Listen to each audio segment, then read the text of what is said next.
information. I'm talking passwords, financial details, hell, emails. I'm gonna look at all of it. I'm doing it right now. Hey guys, I was just kidding. It's just me, Danny. Well, I wasn't kidding about most of it, actually. Just the part about me being a hacker. But the rest of it is true. Oh, there's not enough light on my face now. Can I just sort of illuminate my face with this?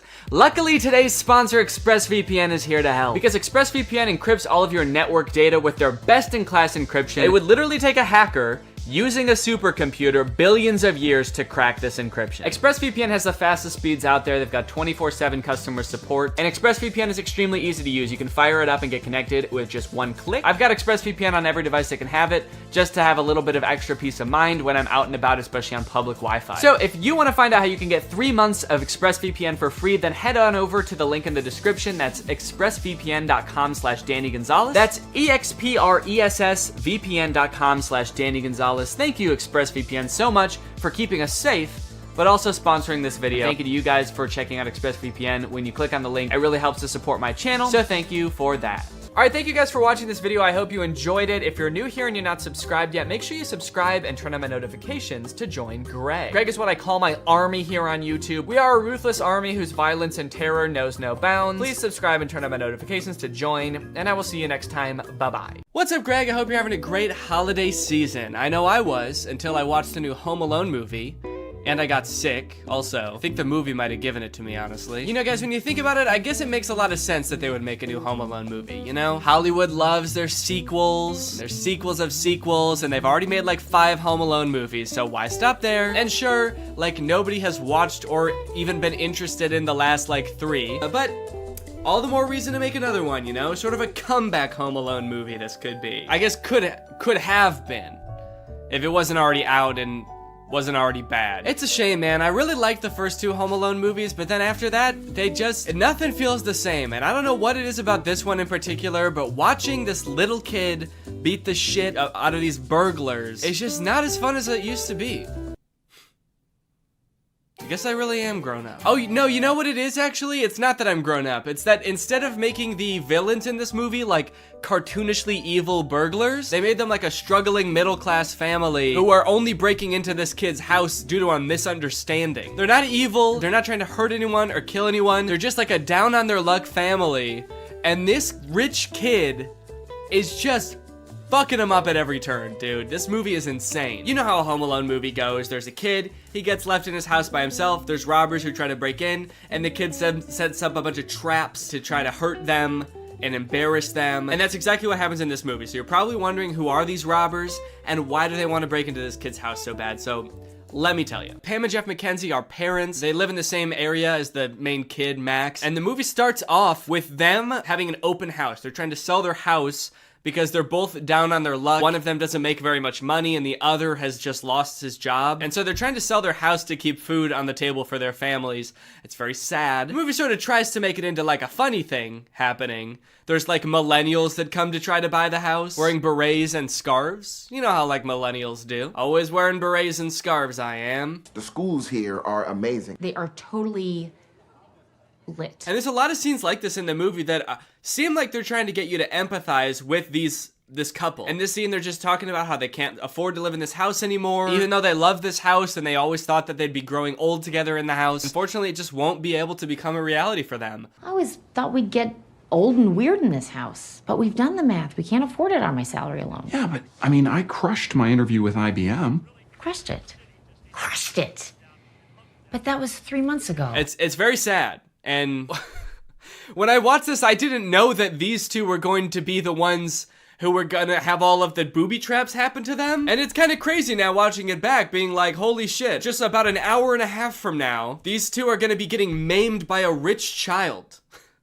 How fucked up is that? So what's their motivation to rob this kid, you might ask? Well, it's sort of, I feel like everything in this movie is so long and convoluted to explain. Probably because they've done this same movie like 6 times now. And so they keep having to come up with like new, more obscure ways to explain everything. Like, how does the kid get left home alone? And why are burglars trying to get into his house? Basically, there's this doll that the McKinseys own. They have a whole collection of these dolls that were like his grandma's or something. And they find out that one of them is worth like $200,000, which is enough money for them to like save their house and have enough time for the husband to find a new job, and they could even remodel the whole house. It's great. But during their open house, Max and his mom, who are rich, by the way, they live in a mansion, stop at their open house because Max has to pee. Do the maths. 6 soda refills into one tiny 10-year-old's bladder does not go. They sort of are using this less wealthy family's house as a public restroom of sorts. And the McKinseys talk to Max about this doll, and that's actually how they learn how valuable the dolls are, is because Max's mom knows this information. There was this elderly lady who bought one at a garage sale for about $10, and then it ended up going for about $5,000. And then the doll goes missing. That brat kid stole my doll. And so the McKinseys assume that Max stole the doll from them. So they are breaking into his house to try to get the doll back so that they can save their family. Which is not a decision that they take lightly, mind you. They're not like stoked to do this. They're like a normal family just like anybody else, but this is like the only thing they can do to try to keep their family afloat. They're actually like extremely nervous about doing this because they don't want to get caught and they don't want to hurt anybody. Little do they know they will get caught and they will get hurt. So yeah, in various ways, this movie goes out of its way to show you how nice of people the McKinseys are, how much they don't want to break into this house, but how they're like left no other option. It's like, it's honestly, you gotta kind of respect it in a way. They're like, look how these people, they're so nice, they're so sweet, wouldn't hurt a fly, they just really want to keep their family well-fed and in a nice house. We're gonna fuck with them. We're gonna fuck with them hard, dude. This is like an evil Mr. Beast video. So at first only Jeff is on board, but then this scene happens, and this is what finally gets Pam on board to help out with the robbery as well. You gotta save our house. Seriously, Mom, will you just get the doll? It's just entering, Pam. We have the key. Pam, you have to call me. Hi, Come Gavin and Washington, get me. realtor No, extraordinaire. Fräulein. No! I will, you ugly little boy. Weirdly inspirational music as this woman is having a full meltdown. She's like hallucinating. This is the moment she's realizing she has to do something that is like deeply against her morals just to put food on the table for her family. And the music is just kind of this like inspirational Christmas song. Does not seem like the right tone, but okay. So now you may be wondering, since I brought it up, how does Max... So now you may be wondering how Max gets left home alone. They've done this movie a million times. How can they possibly come up with new ways for a child to be left home alone from a family vacation? Well, the short answer is they basically just, everything is so confusing that they just leave him home. It's confusing for them and it's confusing for us as the audience. They're going on vacation to Japan with a bunch of extended families. So they've got a bunch of families staying at their house. It's very chaotic. It's very hectic. The whole beginning of the movie is just them like rapid fire introducing a bunch of characters that we literally never see again. In all this confusion, the families get split onto 2 different flights to go to Japan. You have split our family onto 2 separate flights. Can you speak up, please? It's very loud in here. And so they can't really keep track very well of who's on which flight. Now, as for how he actually gets left at home, Max is sort of a Scrooge of a child. While Max has like all of his cousins over playing, they're all running through the halls, playing video games, shooting Nerf guns at each other. Max, I guess, is like overwhelmed by all of this and goes to hide in his family's BMW.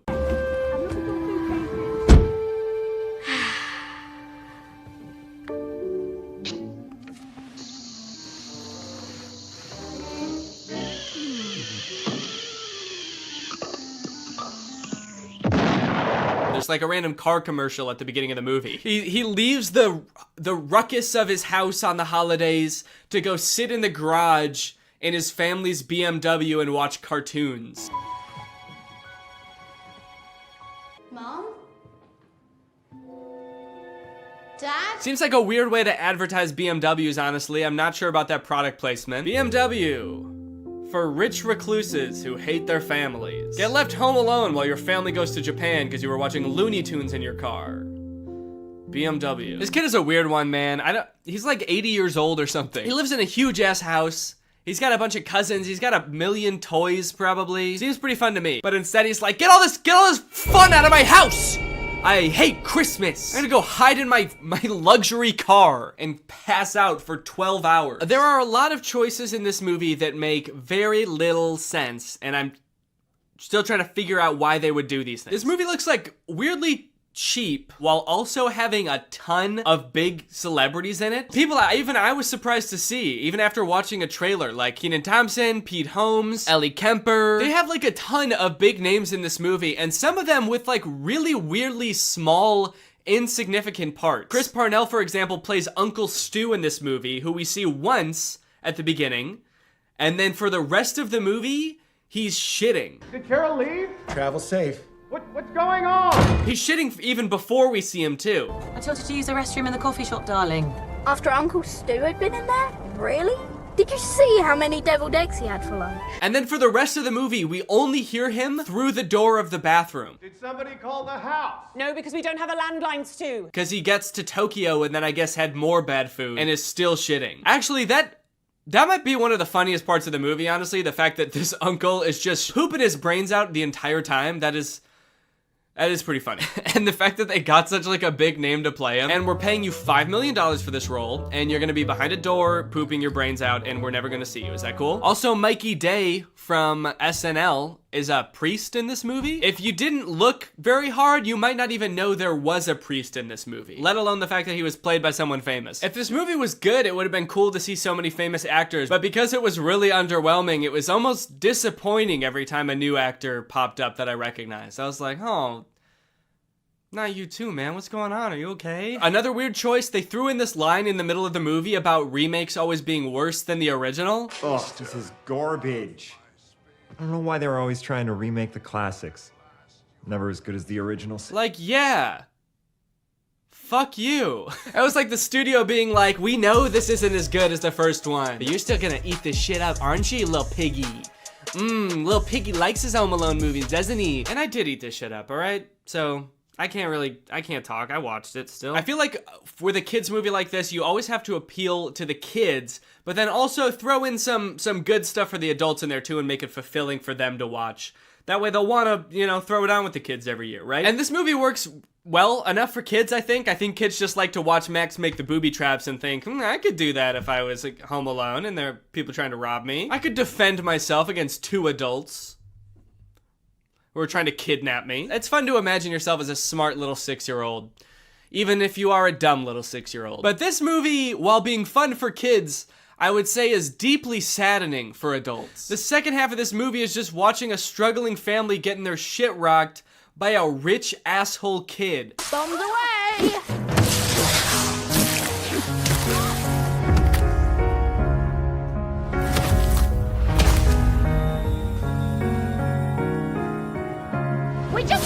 He's just not a cool, fun kid. He's a rich asshole who tries to steal from church at one point. I'm definitely a child in need. Need of this. Can I help you? Even if Max was a likable child, we probably wouldn't even know because we spend hardly any time getting to know him. And the time that we do spend getting to know him, he's not very likable. When he first gets left home alone, in the movies, that's like their chance to do everything they've ever wanted to do in the house. But like all Max wanted to do, I guess, was like play video games and Hot Wheels and then like watch porn.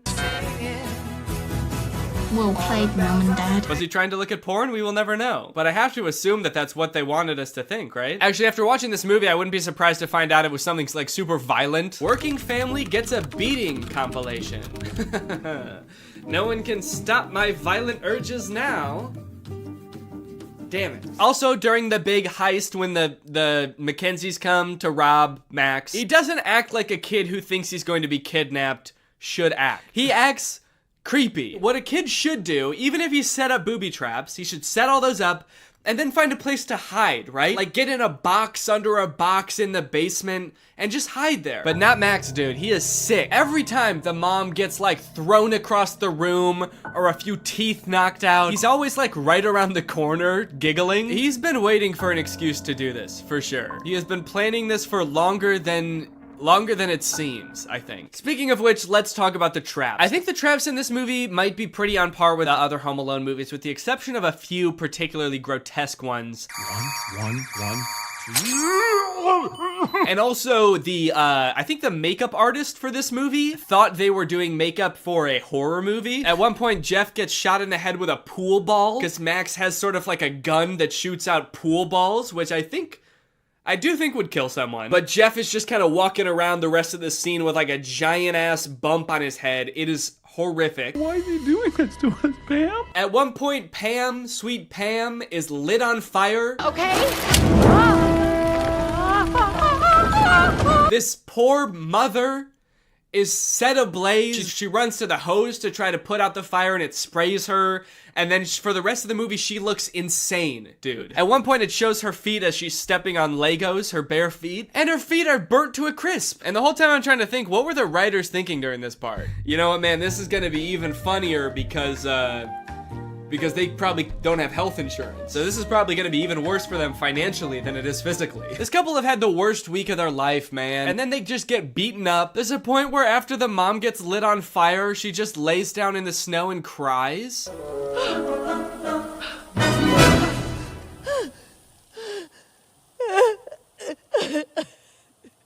Am I supposed to be laughing right now? This is so sad. The worst booby trap of the whole movie, and probably any Home Alone movie, I feel like has gotta be this one. It is so grotesque. It is honestly scary. This is some horror movie shit right here, okay? Pam thinks that Max has just run up into the attic, so she goes to pull down, like, the ladder that leads to the attic, and instead she's greeted with a Nerf gun that shoots out Nerf darts with push pins sticking out the front.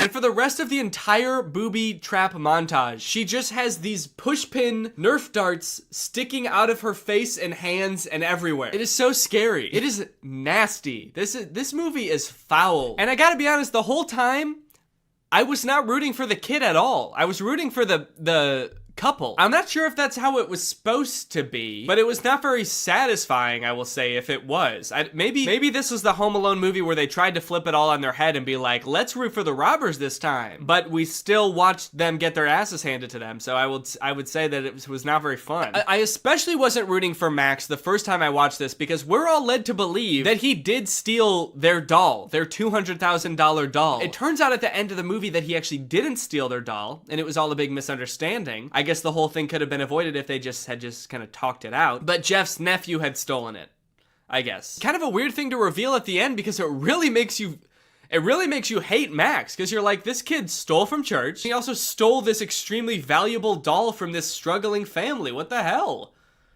I hate this kid. Anyway, that's pretty much the end of the movie. They get the doll back and they sell it, and then they can live in their house happily ever after. And yeah, that's the end of the movie. Now it's time to talk about our sponsor, ExpressVPN. This video has been sponsored by ExpressVPN. Guys, if you're using the internet without ExpressVPN on your computer or your phone, you're missing out. You're not getting the full experience because ExpressVPN unlocks so many possibilities while keeping you safe. Because while ExpressVPN sends all of your data through a secure encrypted tunnel, keeping your data safe from like hackers and your ISP and advertisers, it can also help you unlock a bunch of content that you didn't even know was there. For example, did you know that some Netflix libraries in other countries have nearly twice as many Oscar award-winning titles than in the US? So just saying, if you download ExpressVPN and change your server location to a different country, your Netflix is gonna be crazy. I have ExpressVPN on pretty much every device I own that can have ExpressVPN. I've got it on my laptop, I've got it on my phone, and I've used it to watch many a Netflix title that are not available in the US. Harry Potter, for example. You bet your boys watched it on Netflix. I'd like to see you try to do that.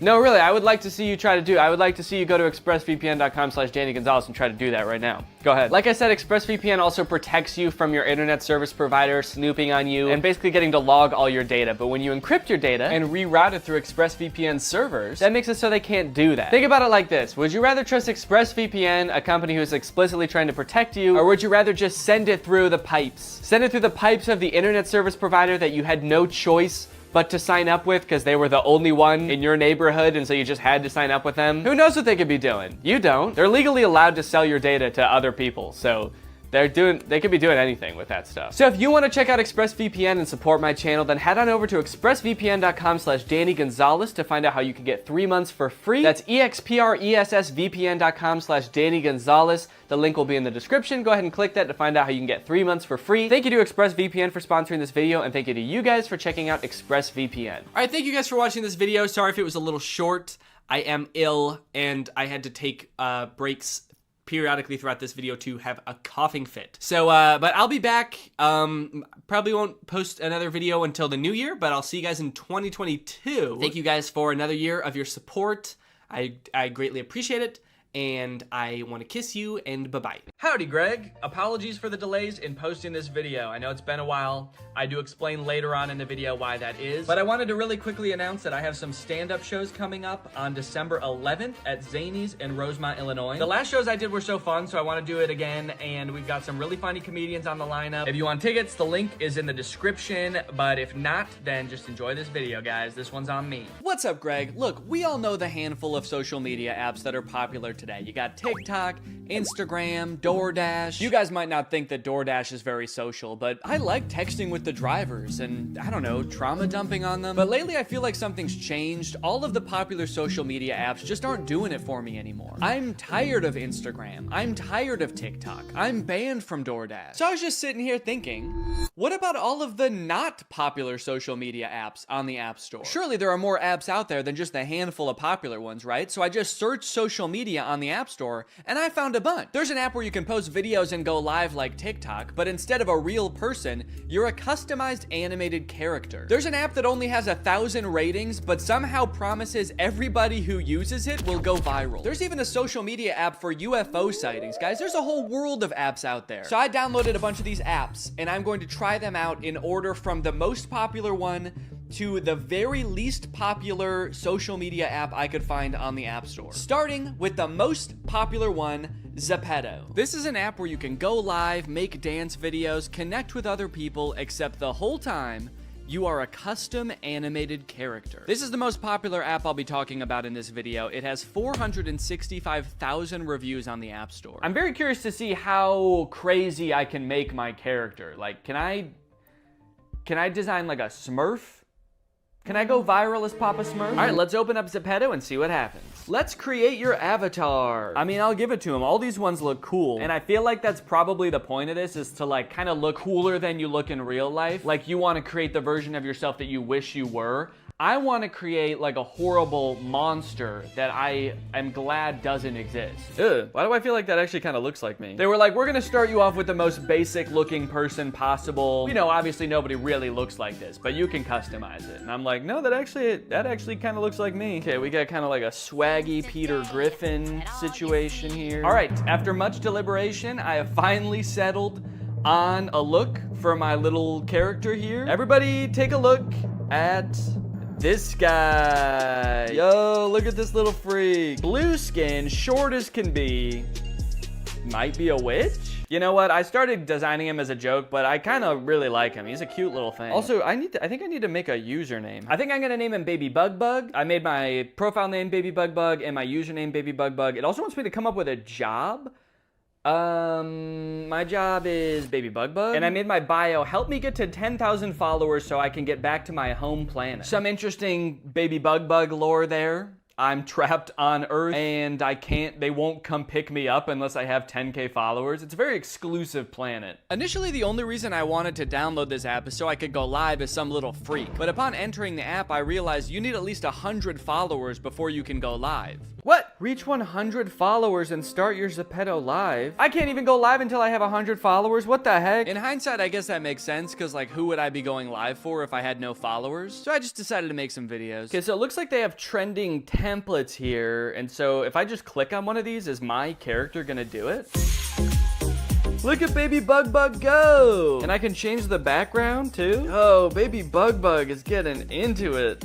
I like it. I must have been really enjoying the experience so far, so much so that I began to identify as Baby Bug Bug. I didn't even realize I was doing it at the time, but I stopped referring to Baby Bug Bug in the third person and started referring to him as me right here. So I got this video of me dancing in a spaceship. I'm gonna caption it, I'm an alien. Follow me so I can get back to my home planet. Done. the question though, like anybody can go into the app and use that dance and just do it in the blink of an eye. So what incentive is there for anybody to like anything if anybody could have made anything? Like, it's not impressive, it's not that interesting, but I don't know, maybe people on this app are just really supportive and they just like seeing the same video over and over, so we'll see. At the bottom of the app, along with the options to go live and create videos, there's also a world tab. That takes you to a page with a bunch of different rooms and mini games you can join. There's a Squid Game room, there's a K-pop Demon Hunter room, and I guess they're like, are they games or what? Party game? I guess let's go in there. Matching you with a player. Wait, why am I tall all of a sudden? They're matching me with a player, but they made Baby Bug Bug tall. What the F? Okay, oh, it's just a little game, all right. Ah! Did I get shot? Oh! Oh my God, they're gonna kill Baby Bug Bug. Run, Baby Bug Bug. Honestly, that was kind of messed up. I don't like what they did to Baby Bug Bug. They shot him, but even worse, they made him tall. Okay, let's go into M's room. Jump together. This room doesn't exist. Oh. Okay, my bad. It's just that you offered it to me, so kind of seems like that's your problem. Yo, do you want to go into M's room? Yeah, sure, I'd love to. Well, there's no such thing, so why would you want to go in there? Okay, so I'm at a pool. This room seems more chill. Maybe I can go ask these people if they want to follow me. Okay, there's people. Whoa! Oh no! People are talking over here. Hello. Hi.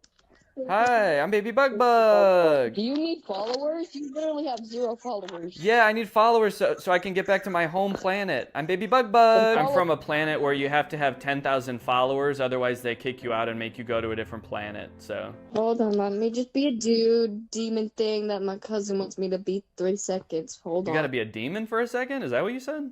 Yeah, because I'm a demon boy. That's alright, man. I go demon mode sometimes too. Oh my God, no, literally, I'm a demon. I'm a literal demon. Yeah, me too, man. I metaphorically am a demon sometimes too. Oh! Oh! Ah! Ah! It's a demon! So I want to try to get like 100 followers so I can go live. Do you know how what's the best way to do that? I got 103K followers on here. You have 103K? So do you get followers by like posting videos, or like what do you do? Or you just like meet people? By being who I am. I get followers by becoming everybody's friend. Yeah, I mean, you are pretty friendly. I'll give you that. You're the friendliest demon I've ever met. All right, well, I guess I'm gonna keep exploring. Thank you guys for the advice, and thank you for being so friendly. Well, those kids were super nice. I can't believe that kid has 100,000 followers just from like hanging out with people. What the heck? Okay, great. I have 3 followers now. So pretty close to the 100 I need. None of them have watched my video. That's cool. And unfortunately, the players in the next room I went to were much less friendly. Whoa, what's going on, guys? What up? I'm Baby Bug Bug. I'm an alien. I'm a baby alien. Yeah, I'm gonna follow everybody in here. If y'all want to follow me back. Anybody think that's cool? What? Wait, who nicknamed me Butt? Who gave me that nickname Butt? Whoever did it, I think they left. That's not very swaggy of you guys. The next day, I decided to check out some live streams on the app, which mostly consisted of completely silent gift battles. Is there audio in this live stream? Man, I don't understand what's going on at all in this. There's no audio. And everybody in the comments is just begging for follows. Follow for follow. Follow for follow. Hey, can you guys follow me? Let's see if I get any followers from that. I bet everybody's gonna be jumping at the opportunity to follow me after that message. Did I get any followers? Oh wait, shit, did I? I have 16 now. How did that happen? Should I just go into live streams and ask people to follow me? Okay, wait, why can't I hear any of it? Is this my problem? Okay, I'm saying, can you guys hear? It's silent for me. Oh, someone said me too. Your voice is not audible, girl. Oh, okay. Now everybody else is chiming in, being like, hey, wait a minute, why can't we hear this girl? Nobody thought to talk about that before I got in here, or what? Wait, even the person streaming also said same. Same, dude, I can't hear shit either. I'm talking with my mouth, but I can't hear shit coming out. Do any streams have sound? I'm just gonna keep going through streams until I find one that has sound. Surpass me. Oh! Oh!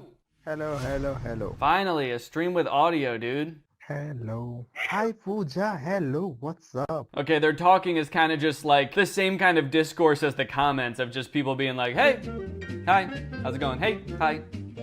Hello? So there's some kind of gift battle going on. I wonder if I presume they're making money from this. I wonder if they're making a lot. There's 38 versus 6. So I don't know if that's like dollars or cents or millions of dollars. Do you make a lot of money doing this?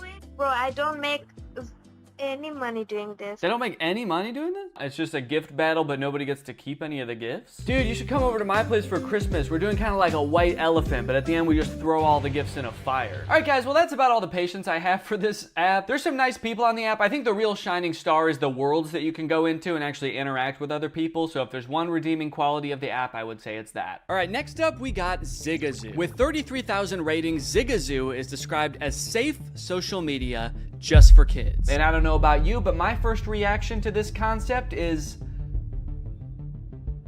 I mean, don't get me wrong, if young kids are gonna be on social media, I guess it's good that they have like a safe app to use, but like, the age for this app is 4 and up. 4? I mean, what about infants, man? Come on, what, you're too good for infants? Okay, Zigazoo, let's get in here. How old is your child? Will it actually let me enter 4 as the age for my child? 4. Oh, okay, yeah. Okay, what is your child interested in? I mean, they're pretty much mostly just interested in yum and vibes. Select a username, be creative and fun, and no last names. Okay, first test. Can I put my last name as my username? No, I can't. All right. Can I put a somewhat offensive word as my username? Gun. No, okay, I can't. Or maybe that username's already taken. Goo Goo Gaga 9000. All right, we're in. Give the gift of safety on Zigazoo? Wait, does this mean it wants me to sign up for premium to be safe? Look, this is a social media for kids, but you're gonna have to pay extra if you want them to be safe, all right? Okay, you've got basic and premium, and with premium, you have no ads, you can comment, faster video posting. Oh, you can create challenges and 60-second videos and exclusive editing tools. All right, well, I guess I'll pay for that. I get a 7-day free trial too, so that's pretty good. Okay. Parents only. A parent is required to continue. Please select an answer and press continue. Yo. So this is how they can tell who is a parent and who is not. Because no child, well, no 4-year-old, to be fair, would know what 3 times 7 is. But what if your parent is dumb? All right, so I'm not gonna show any of the content on this app, obviously, because it's just a bunch of kids making videos. What I will say, though, is that I vehemently disagree with the entire premise of this app. Kids do deserve a safe place to practice getting creative, make videos by themselves or with friends. And I've got great news, because that safe place actually exists. It's called in real life, with their friends and their family. Why do kids need to be posting videos into the ether for strangers to see and judge them at all? Kids have a hard time navigating the opinions of their direct peers in their own community. Do we need to expose them to everybody in the whole world? Do we need kids to learn at a young age what it feels like to get 0 likes on a post that they worked really hard on? Anyways, I wouldn't download this app for my kids. Also, the app makes my phone like boiling hot, so all in all, I just cannot recommend it. With 4,000 reviews, Enigma is a social media platform for sharing and viewing UFO sightings. Naturally, I want to get on here and fake a UFO sighting. Whoa! We found 1,805 enigmas within your vicinity. Holy cow. And I can get notified when there's a new UFO sighting in my area. Okay, medium-sized object gliding in London. Let's take a look. Let's see what we think. Yeah, I'm gonna say that is 1,000% an airplane, right? Yeah, that's just a plane. The top comment is an airport nearby. The person who posted said, yeah, I think so. You can check, there's London City Airport nearby. That looks like a plastic bag to me. What the hell is that? It's a plane. Got another one in London. Large silver disc flying away. Okay, let's see. Ooh, okay, this one is interesting. Look at this. There is a plane in the sky. You can see that in the background. But then there's also a large silver disc. Let's see. Large silver disc flying away. Curiously, it does seem to be moving at the exact same speed as the plane. Maybe it's running away from the plane. It's an alien who came down to Earth and it's like looking around from the sky and then a plane comes from behind and is like, oh, what the fuck is that? Ah! You can see the string on the balloon, for God's sake. Come on, people. This is not a UAP or drone. Oh. Yeah, I can see like a faint string-like entity, but you know, that could be anything. That could be some kind of alien technology, a probe, it could be a tentacle, it could be that thing's dick, I don't know. Yeah, this video also seems like it might have a string. Okay, you know what? I am starting to think that it is clearly a balloon. Okay, here's one of the audio-only posts for some reason. Let's see. Boomerang-shaped object with red lights flying. Sitting at this graveyard in a church. And I'm staring at the sky, watching the stars, and I'm with 2 of my friends, or one is my brother, one is my friend. 2 of my friends, or actually one of them I fucking hate, he's just my brother, and the other one is my friend. The other one's cool as hell. And we see this boomerang-shaped UFO. Okay. Yeah, I mean, that's definitely a spooky UFO sighting. Maybe it was a drone. Maybe it was some kind of spacecraft. Why were you hanging out in a graveyard with your friend and brother? That's like what I want to know. What kind of person are you? All right, I want to see some like really good convincing stuff. Where's the really good stuff? Small metallic object flying. Okay, let's see. See, now I'm just gonna think every single one is a balloon. I'm like, that's just a shiny balloon. It's a balloon. Yeah, okay, so the people agree with me. The fact that the comments say Myler balloon makes me believe it isn't. That along with my own eyes watching the video. Okay, so there's some people on the app that think everything's a balloon, and other people on the app that are like, I'm gonna believe the opposite of what everyone else says. You know, I'll be honest, I was kind of expecting to get onto this app, and it would be kind of just like an echo chamber of everybody being like, on every video, oh my gosh, UFOs are real. The government is really hiding it from us. But there's a lot of very skeptical people on here. You can't just upload a balloon on this app and expect people to buy it. Honestly, they might even be more skeptical than me, because that first one that was a balloon, I didn't even notice the string. I was just like, whoa, that's crazy. I was about to throw my whole life away and go search for UFOs. And the comments actually kind of talked me down. It does look like there's actually a lot of sightings around O'Hare Airport, which is kind of funny. What the fuck is that thing in the sky? It's landing at the airport! This app kind of sucks to use. It's like really laggy. I'm pressing the button to go to the comments on this one. It's like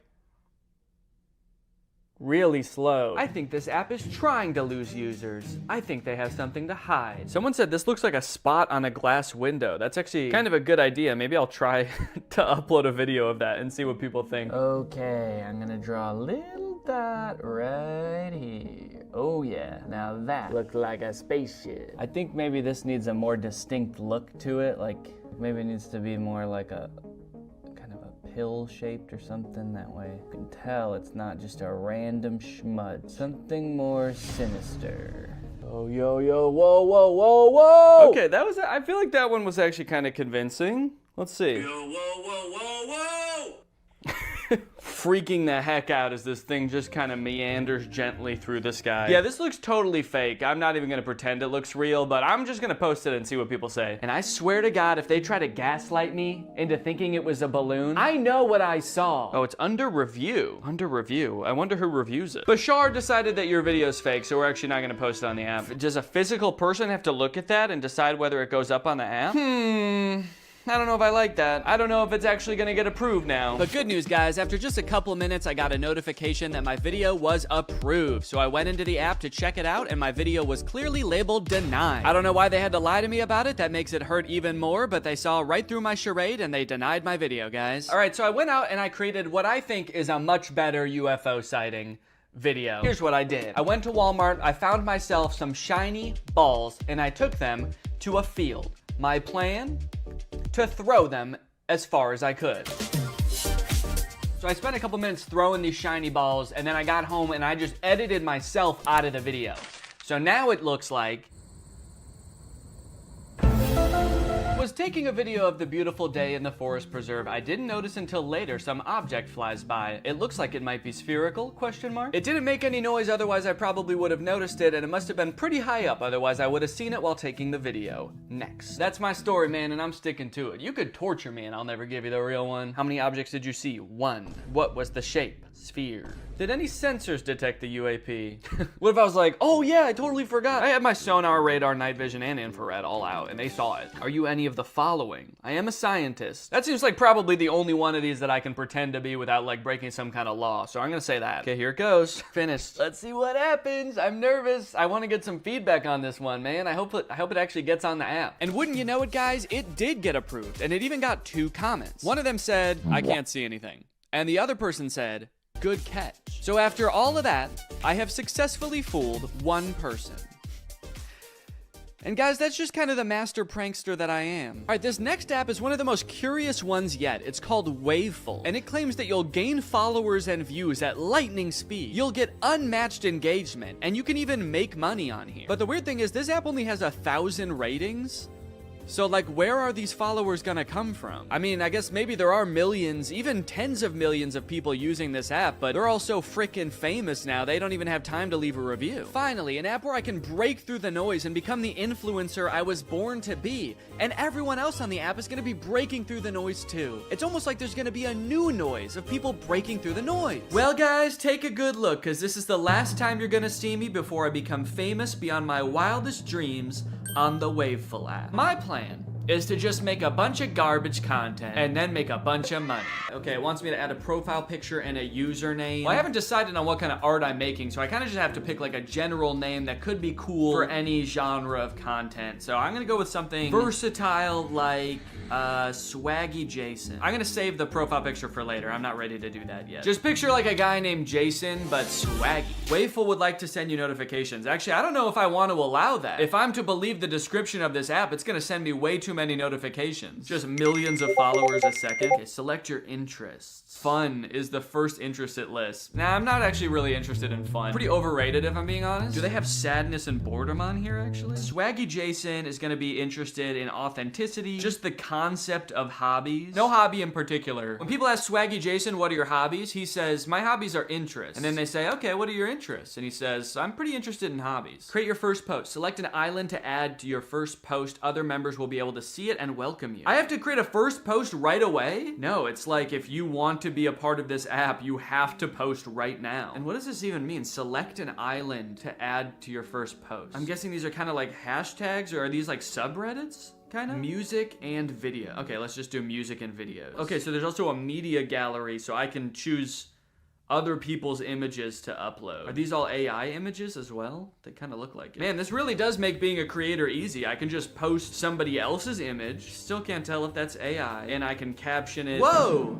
It'll suggest a caption for you too? Sunshine and puppy dust. Who needs a cleaning service when you have this much cuteness? Okay, so I can just steal an image, auto-generate a caption, and post it and become insanely famous. I think Swaggy Jason's liking this app already. Okay, I posted it. So here is my image, and let's see. It already has 4 views? Guys, it's been like 20 seconds and this already has 4 views from people I don't. Wait, why is my name Danny on here? I didn't approve that. Excuse me. It never even asked me my name. Get that out of here, dude. I'm Swaggy Jason. Okay, now my post has 6 views already. That's crazy. Now it's got 7 views, 8 views. Holy cow, dude. Me and this puppy are going to the moon, baby. 12, 13. Holy cow, dude. We're going viral. Look at this. What? How is it doing that? I already have a follower. All right, let's check out some of the content people post on this app. I'm curious what else is going viral on here. Just a video of a barbecue happening. Just a bunch of cooked meats. That's cool. 49 likes. A picture of roses. 257 likes. What are the comments on this? Beautiful roses. Nice roses. Absolutely beautiful. Absolutely beautiful. Just a picture of these 2 ladies. 113 likes.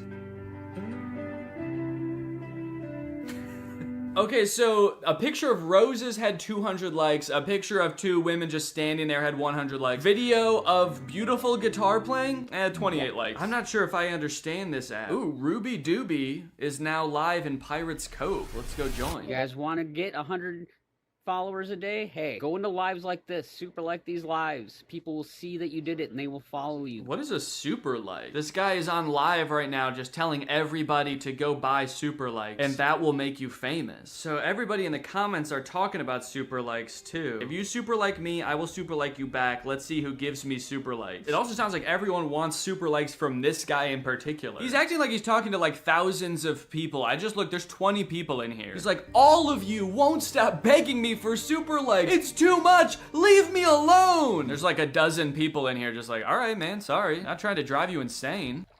He is shaking this juice, man.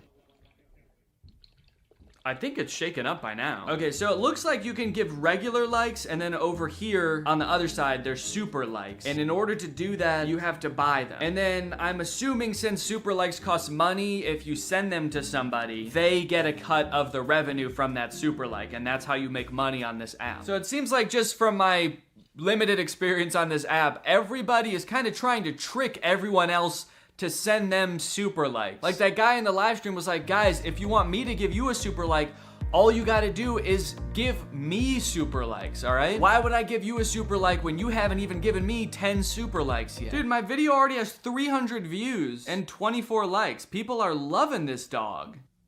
Wait a minute. I'm noticing some of the same comments over and over. Aw, so cute. Aw, so cute. Cute overload. Cute overload. Well, I know for a fact there are at least some real people on this app because that dude who was live was definitely real. Ruby Doobie or whatever his name is. Since this is an app full of low effort stolen content, I figured if I come on here and make some original music, people are gonna be blown away. They'll have never seen anything like it. So Swaggy Jason got out his guitar and started strumming. Swaggy Jason's coming. I heard him knock on the door. Swaggy Jason's coming. He's gonna swag on the floor. Well, hope that captivates some people and gets their attention, and we'll see how that does. Swaggy Jason's coming.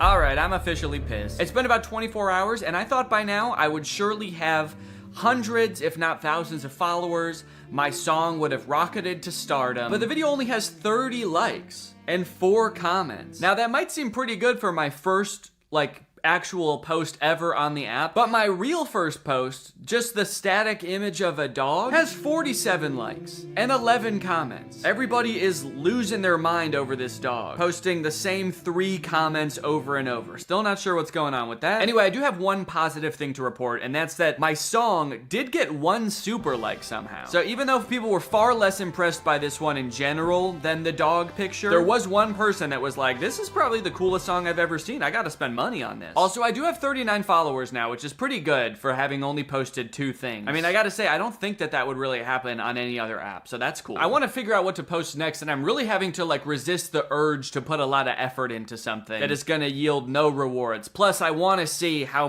famous I can get by putting in the bare minimum amount of effort. Maybe if I go into the music category, I can look at what else is popping off in here. What kind of content on here is getting super likes? Okay, man, what? This dude just posted a static image of his face, and he got more likes than me. Everybody's saying he took a great photo. Okay, I've got this picture of my face, but I'm gonna edit a little bit before I post it. That way I'm not so immediately recognizable. So let me just do that real quick. Okay, I made a nice selfie of Swaggy Jason enjoying the sunset. I guess I didn't really disguise myself that heavily. You can still pretty much tell that that's me, but I gave myself a cool little original hairstyle, and I made my eyes green. So let's go ahead and see if that gets any super likes, I guess. Let's see what happens if I suggest a caption for this photo. Is it gonna know what I'm... Oh, feeling devilishly handsome today. What do you think of my new do? Okay, so yeah, I guess it uses AI to suggest a caption, and it knows that my hair is ridiculous looking. I'm gonna change this to feeling devilishly swaggy today. Oh, you know what? I should make that my profile picture too. Shit. All right, now we just wait. If this somehow gets more likes than me playing guitar,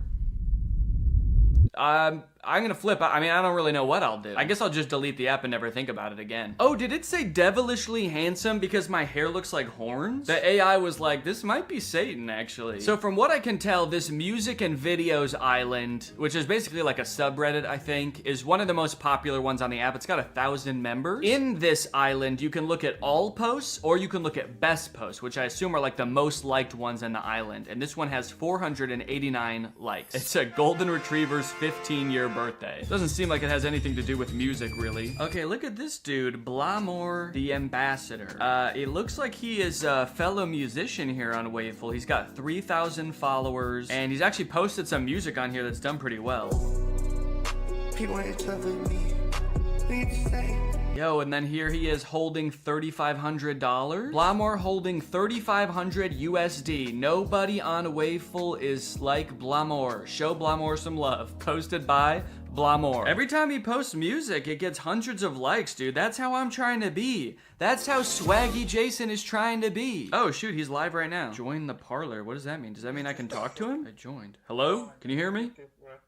Can you hear me? Hello? What's going on, y'all? I'm playing Fortnite. That's about it. That's awesome. I make a lot of money on Fortnite. Hey, Blahmore, I post music too. I was wondering if you had any tips on how to pop off on here. I know that you've been doing really well. Don't copy anybody else. Make your own digital cover art. Be real with yourself. Rap about real stuff you've been through. Don't rap about other stuff other people been through. Yeah, so I guess I should just rap about my personal life too, like how I'm the CEO of my company and whatnot. Alright, that'd be cool. Yeah, I run a mosquito repellent business, so I think and also I can ghostwrite for you too if you ever need. Just let me know. Yeah, well, I'll message you in a little bit, brother. We can talk. Maybe we could do a collab or something like that. That'd be cool. All right, well, now that I have all that helpful knowledge, I'm just gonna make a song. Of course, I'm gonna stick to Blahmore's values that made him popular on the app: originality, singing about stuff that I've been through. This artistic integrity is super important to me because I want to put love and care into everything I do. But I also don't want to spend too long doing this, so I'm gonna set a 10-minute timer. I just don't really want to spend that much time working on this. You know, I got other stuff to do. On your mark, get set, go. All right, I gotta find some drums. I want it to be kind of an emotional ballad about my struggles as Swaggy Jason, I guess. Oh, Swaggy Jason's been through it all. Swaggy Jason's been through it all. I've been up. Oh, fuck, I forgot I'm supposed to be country. I've been up and down. I've had highs and lows. But I know one thing, Swaggy Jason's gonna keep swagging, baby. Okay, that's the time. Time's up. I mean, I think it turned out pretty good, honestly, for having 10 minutes to work on it. Let's listen to the final result. I've had ups and downs. I've had highs and lows. But I know one thing, Swaggy Jason's gonna keep swagging, baby. I'm a CEO. I'll make $1 million. And I know one thing, Swaggy Jason's gonna keep swagging, baby. All right, well, I feel pretty good about posting this. I'm gonna post it in the same island, the music and videos island. And I feel pretty confident after talking to Blahmore that this is gonna be my most successful video yet. I'm gonna take a oh, shit. Probably not a good sign for your music career if hearing your own music scares you. Ooh, that's not good. I'm gonna take a page out of Blahmore's book and hype myself up a little bit in the caption. Swaggy Jason is a popular new singer in the industry. Show him some love, y'all. And here we go. Posted. I'm a CEO. It got 2 likes. 2 likes total. And no super likes, by the way. And not a single comment. Guys, it's official. I have absolutely no idea what's going on this app. I started on this app wondering if I could go viral by posting the worst, just most low quality content possible. And I guess actually, I kind of did. That was kind of true because the post that I have that has the most likes and comments is the very first thing I posted. Just a picture of a dog. And you want to know what has the second most likes and comments?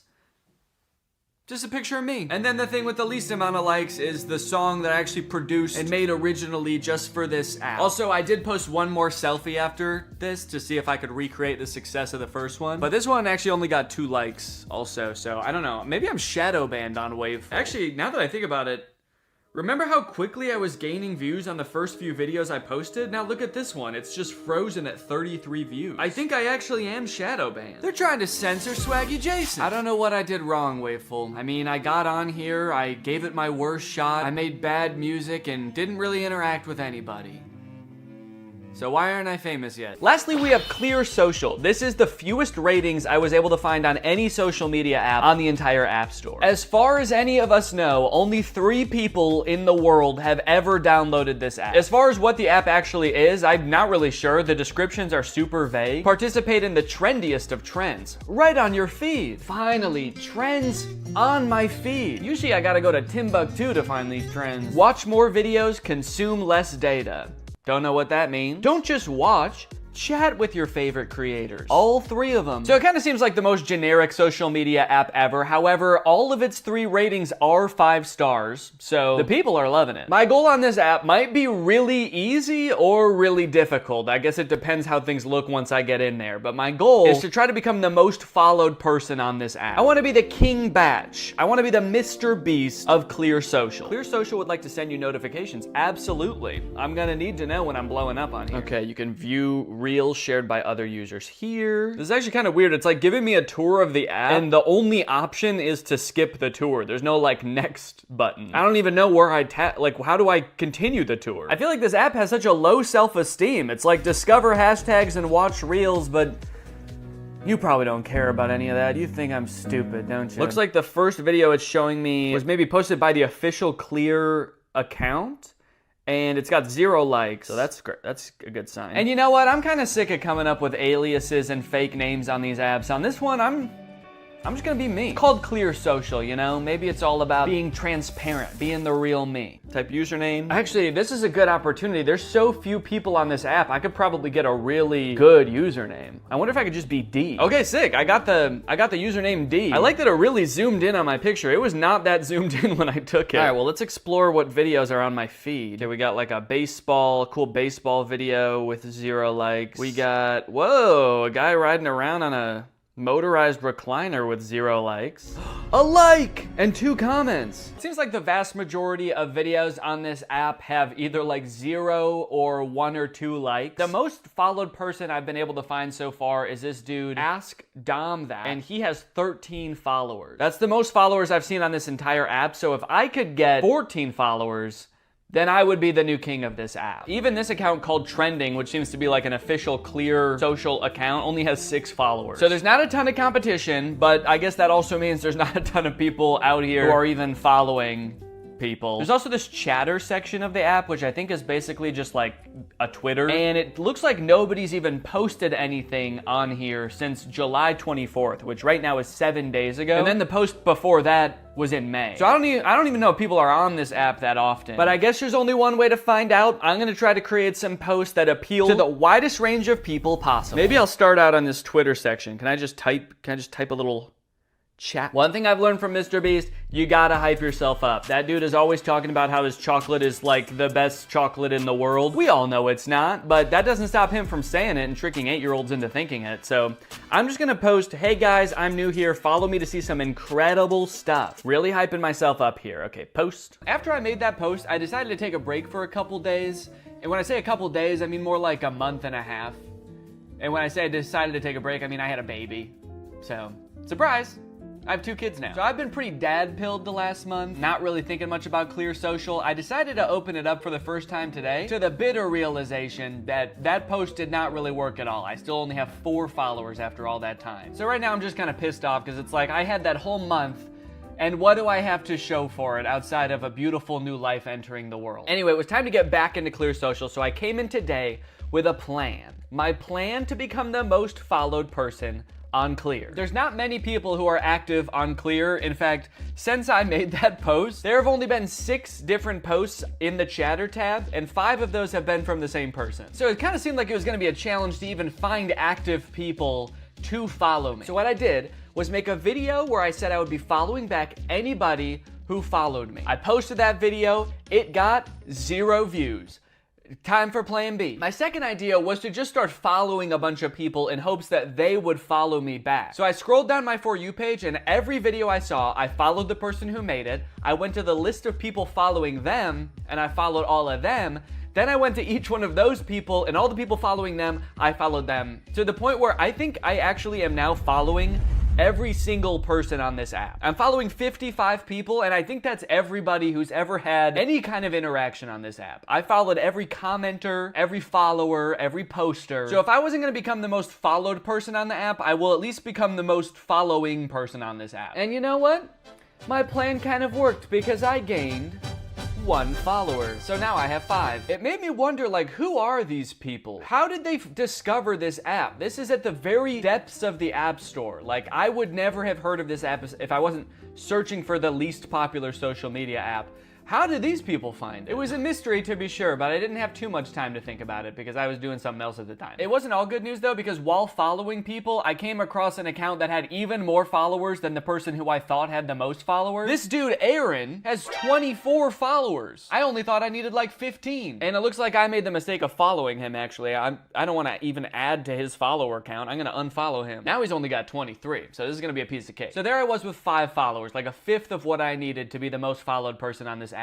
And I was running out of hope, but I did have one more idea. What if I just make 20 accounts, 20 fake accounts, and follow myself using all the accounts. So yeah, I did. I spent like an hour just creating fake accounts, and you can see them now in my following list. Danny fake account 1, Danny's fake account 2, Danny's fake account 3, Danny's fake account 4. I was having a blast. You can even see in the profile picture, I was having a lot of fun at first. Then it ended up kind of taking longer than I thought, so as you scroll down, you can tell I'm really starting to get bored with the process. But eventually I perked back up again, and by account number 20, I did it. I was happy again because I knew that after I followed myself 20 times, I now have 25 followers on the Clear app. I am the most followed person that I've seen, and I think I've pretty much seen everybody on there. So, and I actually thought that guy had 24 followers because I didn't realize I was following him. So I actually have 2 more followers than him now. So for the first time in my social media career, I've accomplished something pretty special. I've become the most followed person on a social media app. I am the King Batch. I am the Mr. Beast. I am the... Who's the most followed person on TikTok? Is it Cobby Lame? Is that his name? I am the Cobby Lame of Clear Social. And you know what? That might not seem like much right now, but you never know when social medias are gonna just take off all of a sudden, you know? And I'm already in the perfect position now I'm not gonna use this app ever again. Anyways, I hope you guys enjoyed this video. I just wanted to say thank you guys for supporting me from the beginning of my career on Clear Social all the way to becoming the most followed person on here. So thank you guys, and thank you, and yes, thank you. I've had ups and downs, I've had highs and lows, but I know one thing, Swagger Jason's gonna keep swagging, baby. I'm a CEO, I make $1 million, and I know one thing, Swagger Jason's gonna keep swagging, baby. Swagging, baby. Swagging, baby.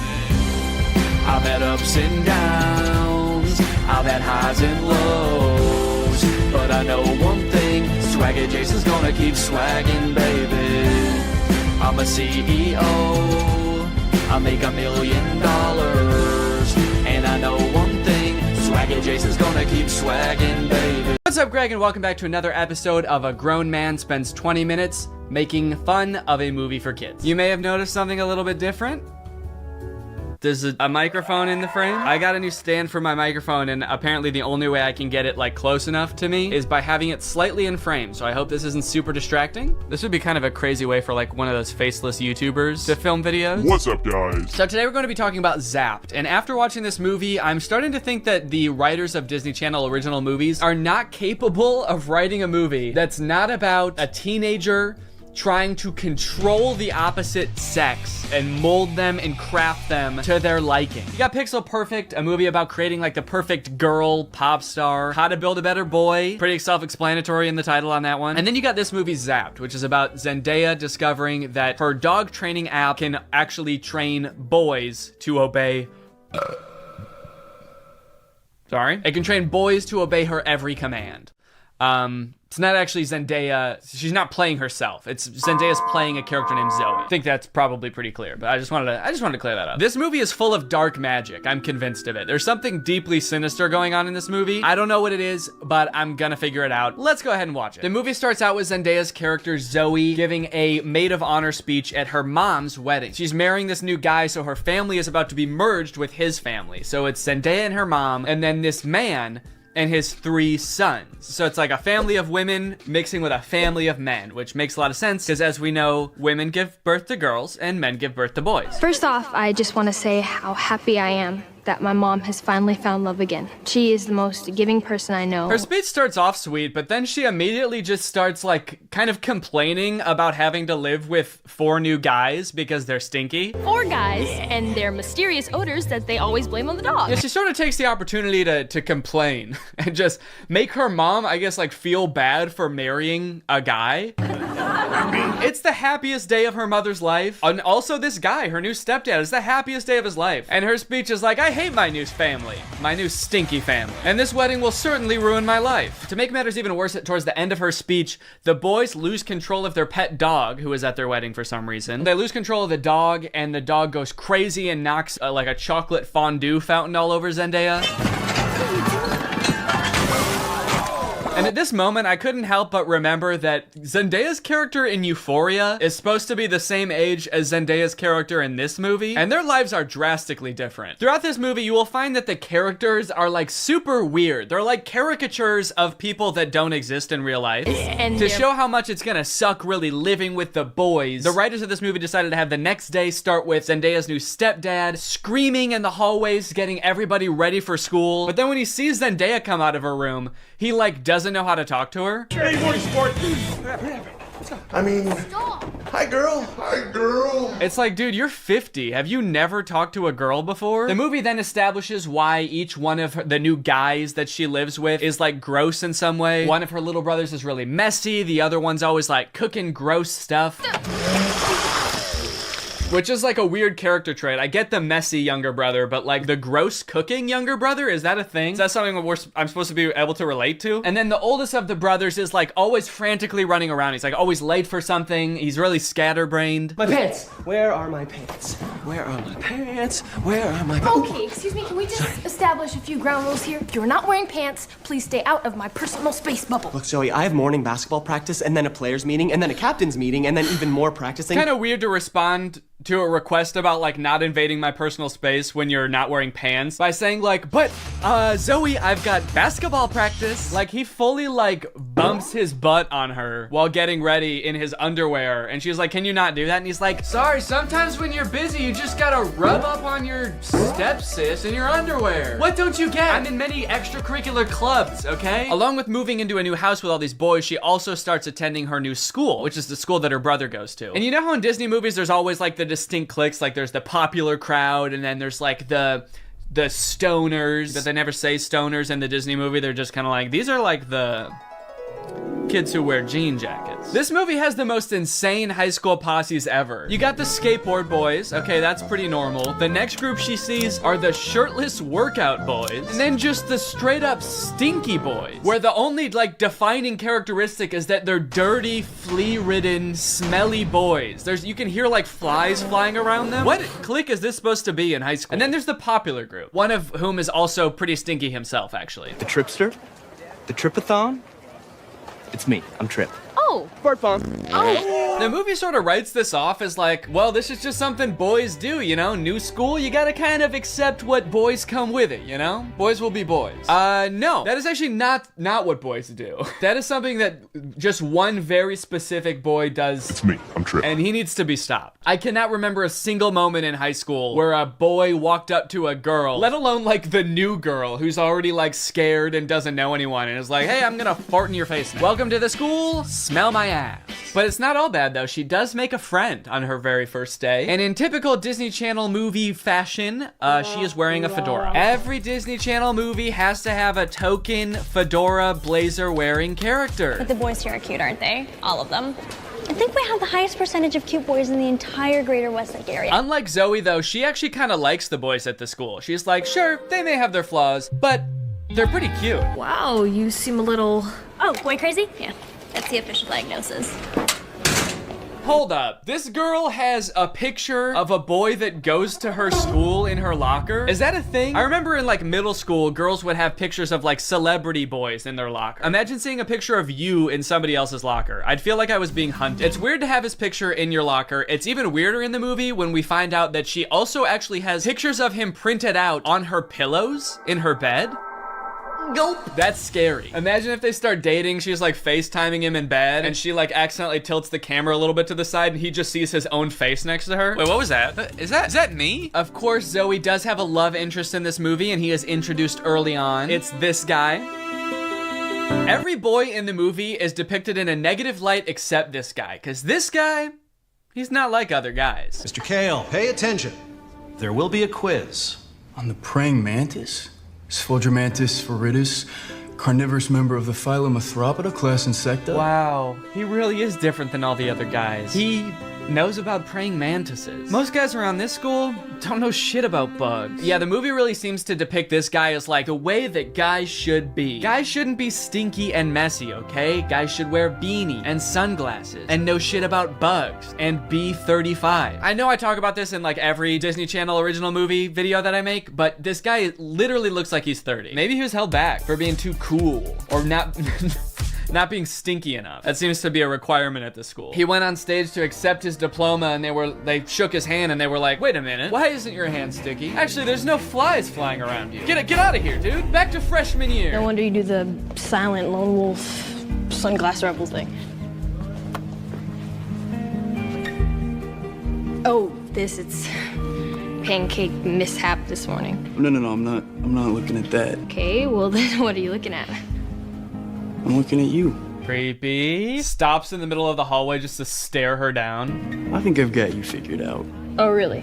Yeah, I don't know, man. This just comes off as creepy to me. I guess this is supposed to be romantic, but it's not really romantic to me. Just scary. I can see inside you. Another one of the plot lines in this movie is that Zoe wants to join the dance team, but the girl who runs the dance team is like the popular mean girl. She doesn't want Zoe on the dance team because she's too good at dancing and it's gonna make her look bad or something. Anyway, by now you're probably wondering, when the frick does this app thing happen, right? When the frick does Zoe discover that the dog training app works on boys? Well, at first, it doesn't. Zoe's just trying to train the family dog because it's all just like the rest of the boys in the house. It's stinky. Gross. And it like destroys her room and shit. Breaks this thing that her dad gave to her. She downloads this app called Listen and Obey, which is kind of an ominous sounding app. Sit.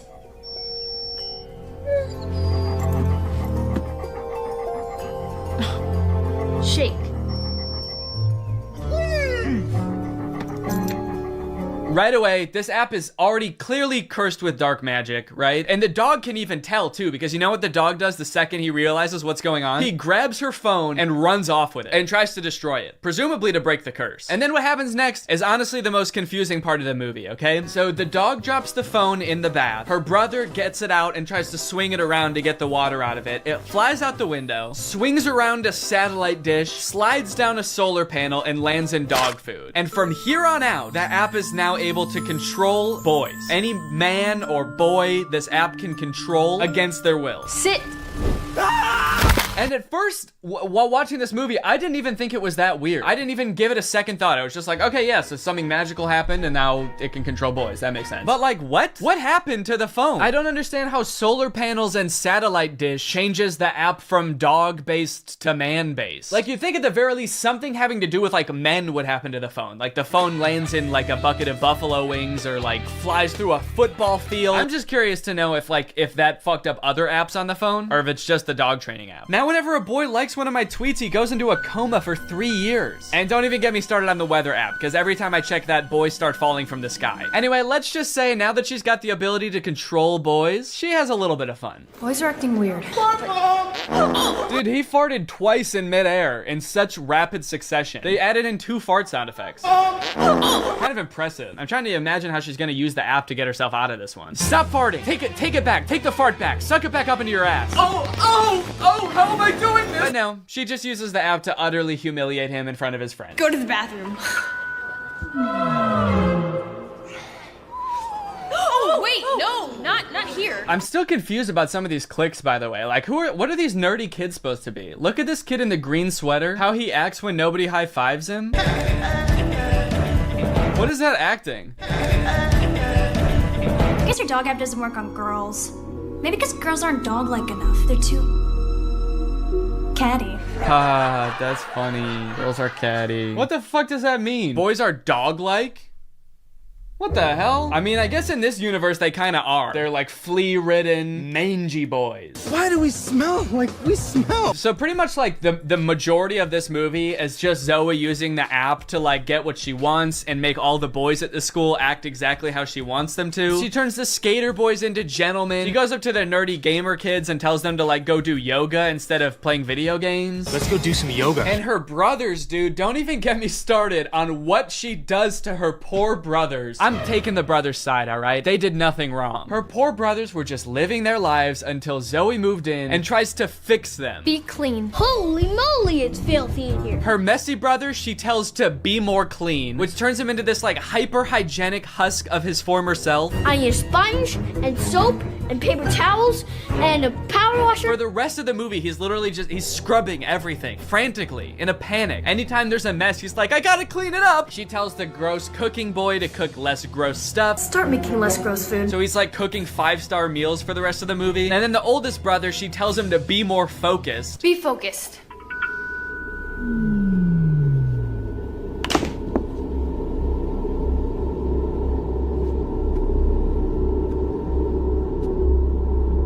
Lampshade. The boy is just like focused on inanimate objects for the rest of the movie. He's just like staring at a lamp or at the basketball net. She turns her own family into like mindless zombies and she's like, this is better. This is nice. It's creepy, dude. It's eerie, this movie. In all honesty, dude, this show walked so that WandaVision could run. This is basically WandaVision. In fact, since they're both owned by Disney, I wouldn't be surprised if this was in the same universe. This is like a prequel to WandaVision. This is where she gets the idea. It's kind of funny how low the stakes are considering the power that she holds. She could like take over Wall Street. She could get rich. She could make anybody do what she wants. Any man. She could fix every war. Create world peace. In fact, I think her friend says that at one point in the movie. She's like, we could end every war with this. And Zoe's just like, yeah, we could, but I simply will not. I think it's more important that my brother stares at a lamp for the rest of his life. That's kind of the shit I'm on. Things aren't nearly as terrible as they were. Then again, I'm talking to a dog, so I might just be losing my mind. Hey, smartphone. In this scene, there's a little bit more development with the love interest. Zoe runs into him reading alone in the park. So what are you reading? Oh, no, let me guess. The Cool Guy's Guide to Wearing Sunglasses Inside. It's close. To Kill a Mockingbird. I feel like when he holds up that book, we're supposed to be like, wow, he really is not like other guys. Except that, like, that is required reading in most high schools, so he actually is like other guys. He's like every other guy. To Kill a Mockingbird's sort of my favorite book. My second favorite is The Great Gatsby. Third favorite is Geometry 101. I just love to read, what can I say?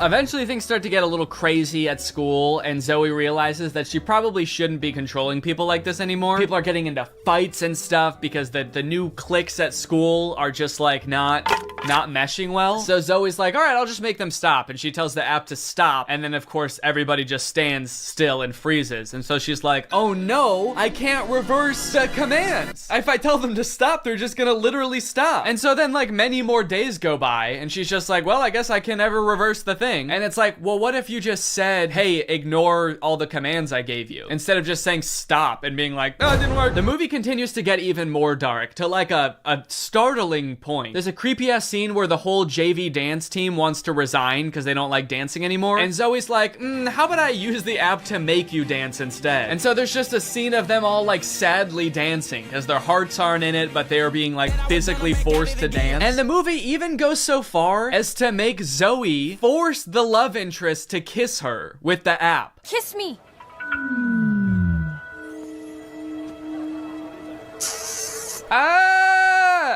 She just forced a guy to kiss her. Disney, what are we doing here, dude? What's going on? We need to have a talk with the writers of these movies. Anyway, Zoe feels bad after this, and she gets all stressed because there is a college scout coming to the basketball game. But Zoe's brother obviously isn't playing very well because the only thing he can do is like stare at an object for hours at a time. Welcome to a new season of Husky basketball.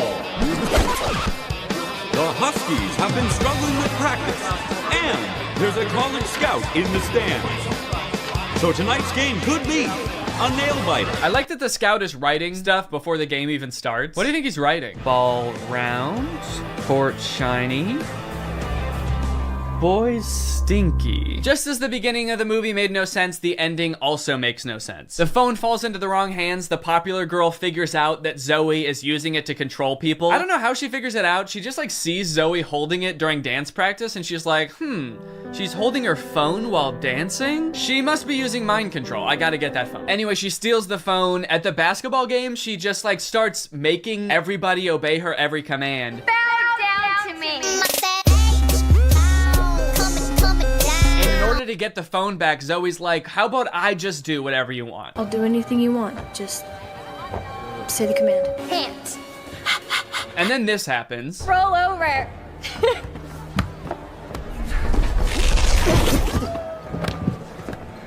How did you? I'm your brother.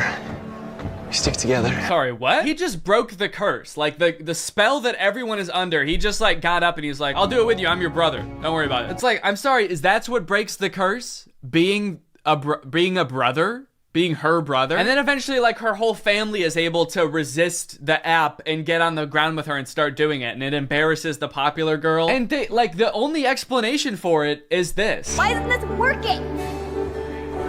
Because everyone knows you can never make a dog turn against its own pack. The rules to this movie, the lore does not make sense. I guess that's just how Disney Channel movies go. In the end, everyone sort of learns that, like, hey, girls have things that girls do that are weird to boys, and boys do things that are weird to girls, and that's just how we need to leave it. Which, in some sense, I would agree with. Not in this movie, though. The boys are disgusting in this movie. They need to change something about themselves. I think that there could be some middle ground between her mind controlling them and them just being utterly repulsive. Anyway, the moral of the story is, like, Zoe realizes that she is not God and should not have unilateral control over everyone's lives, and they all live happily ever after. Well, guys, we may never be able to control boys using our smartphones, but you know what we can control? Our money. Thanks to today's sponsor, Current. Do a flip.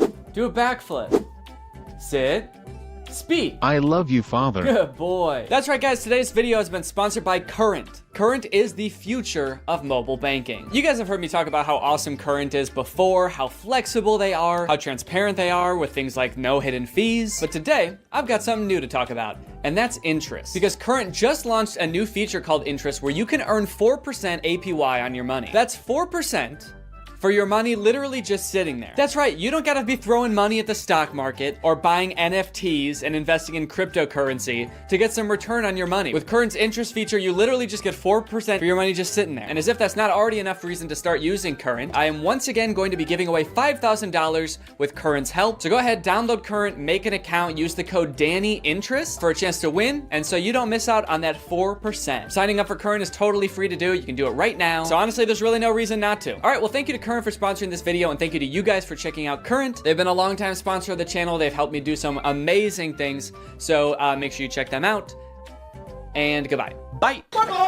What's up, Greg, and welcome back to the Beef Zone, baby. This is where we talk about the internet's hottest drama going on right now. Today we're going to be talking about Axel Weber. He's a TikTok star, and he's already started one of the year's most insane internet quarrels. I don't particularly talk about internet drama too much on my channel, but I had to do an installment of the Beef Zone just this once because this is a pretty unique case. I don't think I've ever seen anybody start an internet beef quite like this before, and that's because this dude, Axel, has started a feud with a college. This dude has started beef with a 4-year accredited institution. I've never seen that happen before. Other influencers are out here starting beefs with each other because of like messy breakups, problematic tweets. This dude's out here starting beef with institutions. That's crazy. I'm gonna start doing that. The DMV, you're done. You're canceled. I had to wait in line once 5 years ago when I got my license renewed.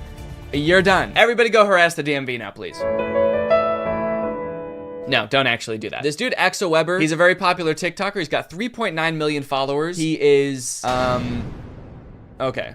What was that? It looked like he was calling me. Okay, it's to share to WhatsApp, I see. I click on it, he's like, hey dude, are you making a video about me right now? No. How did you know that? So yeah, he was already really popular on TikTok. He had like 1 million followers a couple months ago, and now he's skyrocketed to almost 3.9 million followers, mostly because of this series of videos he did auditioning for Juilliard's acting school, and he did not get in. And his fans were like so upset by this that they started a war with Juilliard, which like thrust Axel into the spotlight because all of these major news outlets were like covering this dude. And so now he has like almost 4 million followers literally because he didn't get into Juilliard. Kind of crazy considering I also didn't get into Juilliard and I don't have 4 million followers on TikTok. So what happened with that? I didn't even get an audition with Juilliard. They didn't even offer me one. How fucked up is that? Where are my fans? Greg, what's going on? It's just kind of crazy that you can get famous for not doing something impressive, you know? Like if you had gotten into Juilliard, that would be really cool. That'd be worth, you know, making a big stink about, I feel like, because like nobody gets into Juilliard. Dude, did you hear about that guy who's going viral because he's gonna try to climb Mount Everest blindfolded with his hands tied behind his back? Oh no way, dude, that sounds insane. Did he actually do it? No, no, actually he did not. He's dead. He died. Not even on the mountain either. He choked on a granola bar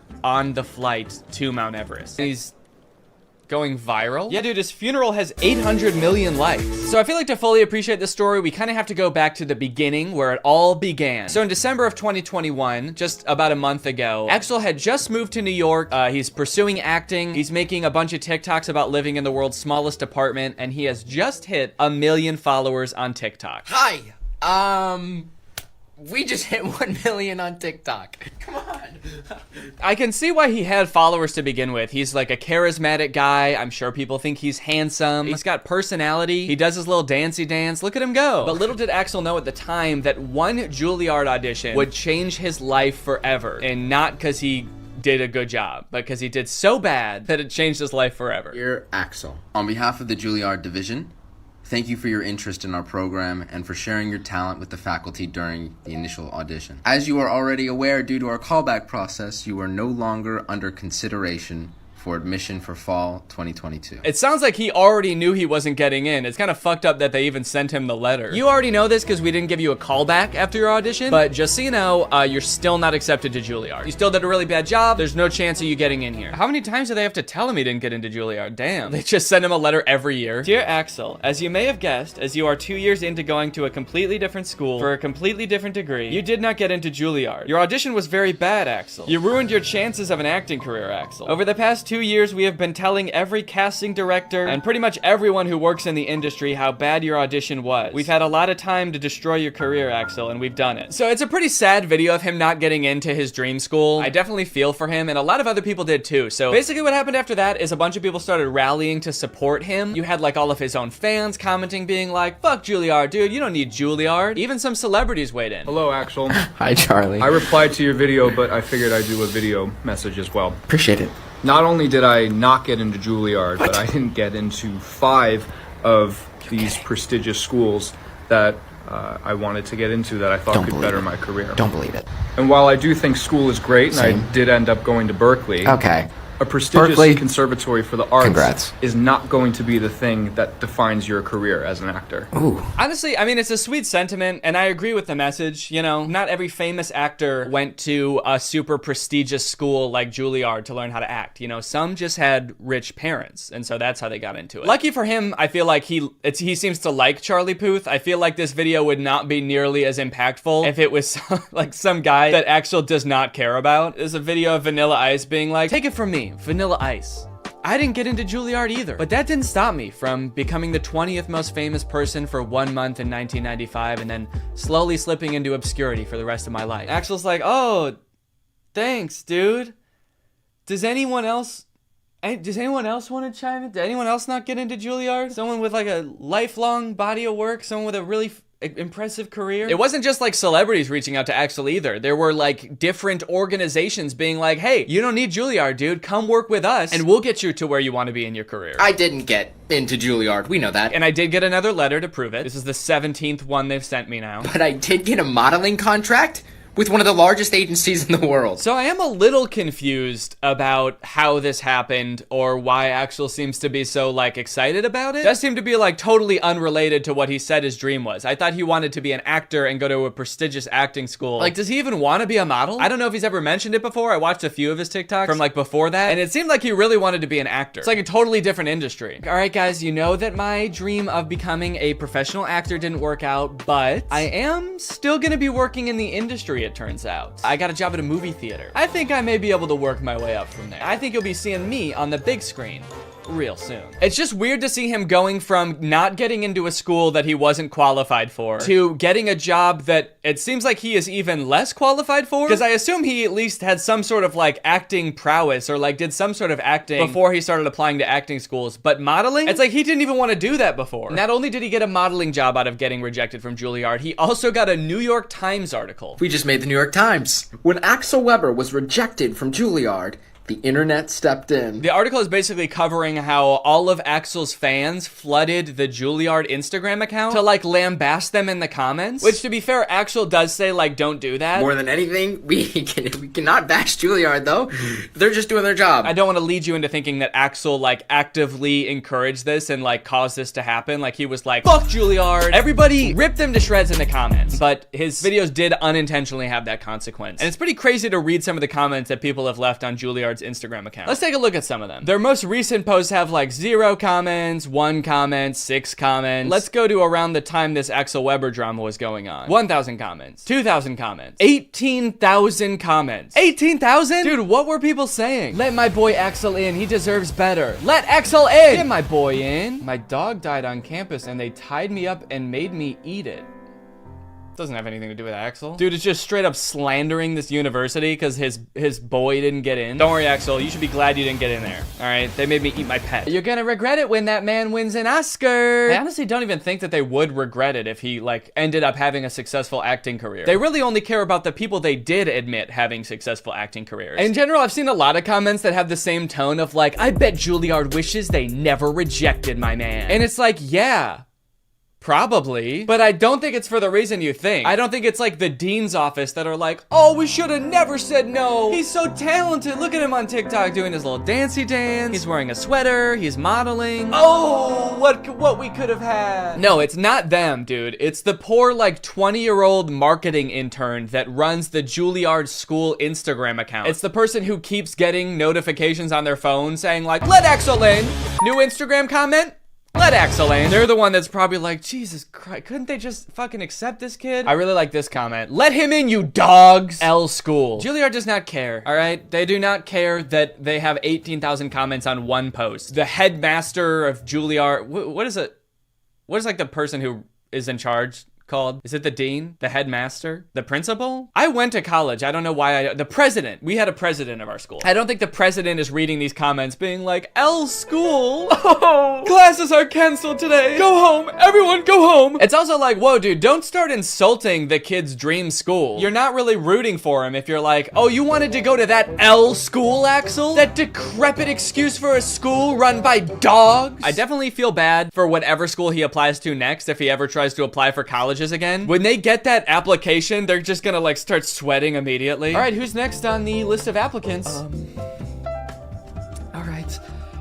No pressure, but if we don't let this kid in, we're gonna get doxxed and swatted. Right now, you're probably wondering, like, what were Axel's chances of getting into Juilliard? Like, was he a shoo-in and like a really good actor and had like an insane experience? What is this guy's qualifications? First off, let's look up how hard is it to get into Juilliard. Spelled Juilliard wrong, so I am definitely not going to get in. Admission to Juilliard is highly competitive with an overall acceptance rate between 5 and 8%. So it's an extremely difficult school to get into. Obviously, it's like insanely prestigious. But you know, maybe he killed his audition. Maybe he's a great actor. So let's see. He has a TikTok talking about how his audition went. So let's hear in his own words how he describes it. Here's how you absolutely botch a Juilliard audition. Remember I said the only thing I can't do is an accent?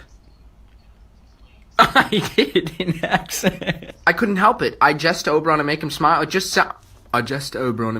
sounds better when he sounds like he came straight out of an HBO show. All right, I know it's not the point of the TikTok, but what does he mean I couldn't help it when he said he did the accent? Like, did you prepare your audition and not practice an accent at all? And then the second you get into your audition, you're like, hello, governor. Why am I talking like this? Oh, no. Did you really just decide to do an accent on the fly? Because, like, holy shit, what a bad idea. Of course you didn't get into Juilliard, dude. You went off book. You became a different nationality.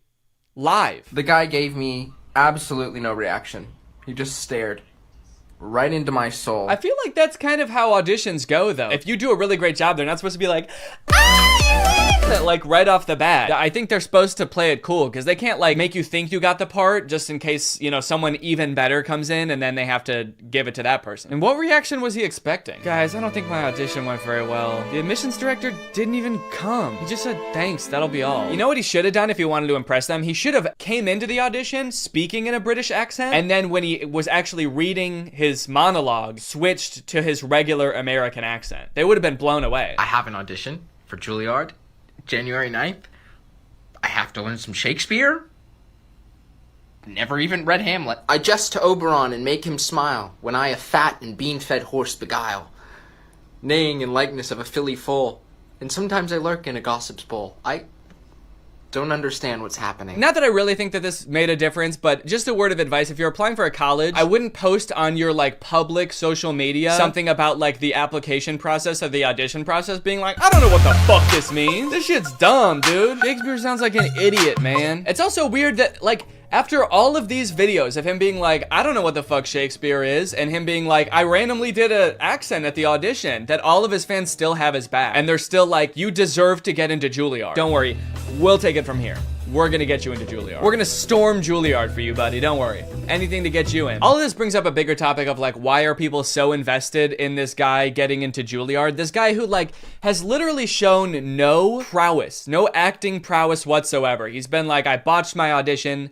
I don't fuck with Shakespeare. He seems like a nice kid too. I just don't understand why people are like so ride or die for Axel getting into Juilliard. Probably a decent amount of them are joking and just thought it would be funny to like get way too into it and take his side. But I do think it's also kind of like the cute teen white boy effect, where like a fan base of 12-year-olds will literally do anything for a white guy that they think is cute. You know who I think probably hates this more than anyone? The students who actually did get into Juilliard. Just seeing this dude get rejected and be rewarded for like his not being very good at acting with a modeling contract and an extra 3 million followers. Meanwhile, you get into Juilliard and you get rewarded with student loans. I think that this guy is benefiting from a lot of privilege and maybe not realizing it. I don't know, man. He seems like a sweet kid, but also is sort of coming off a little bit like, I deserve this. Like he moved to New York expecting to get into one of the top 10 acting schools. Like that's why he says he lives in this apartment. And it seems like that sense of entitlement has been picked up a little bit by his fans as well. The whole thing kind of reminds me of like the Alex from Target phenomenon, when like just this random cute boy got like thrust into the spotlight and millions of followers because he was like attractive once. I don't know. Let's see how his modeling career is going. I wonder if he's posted any updates on that. Oh, this TikTok is called First Photo Shoot.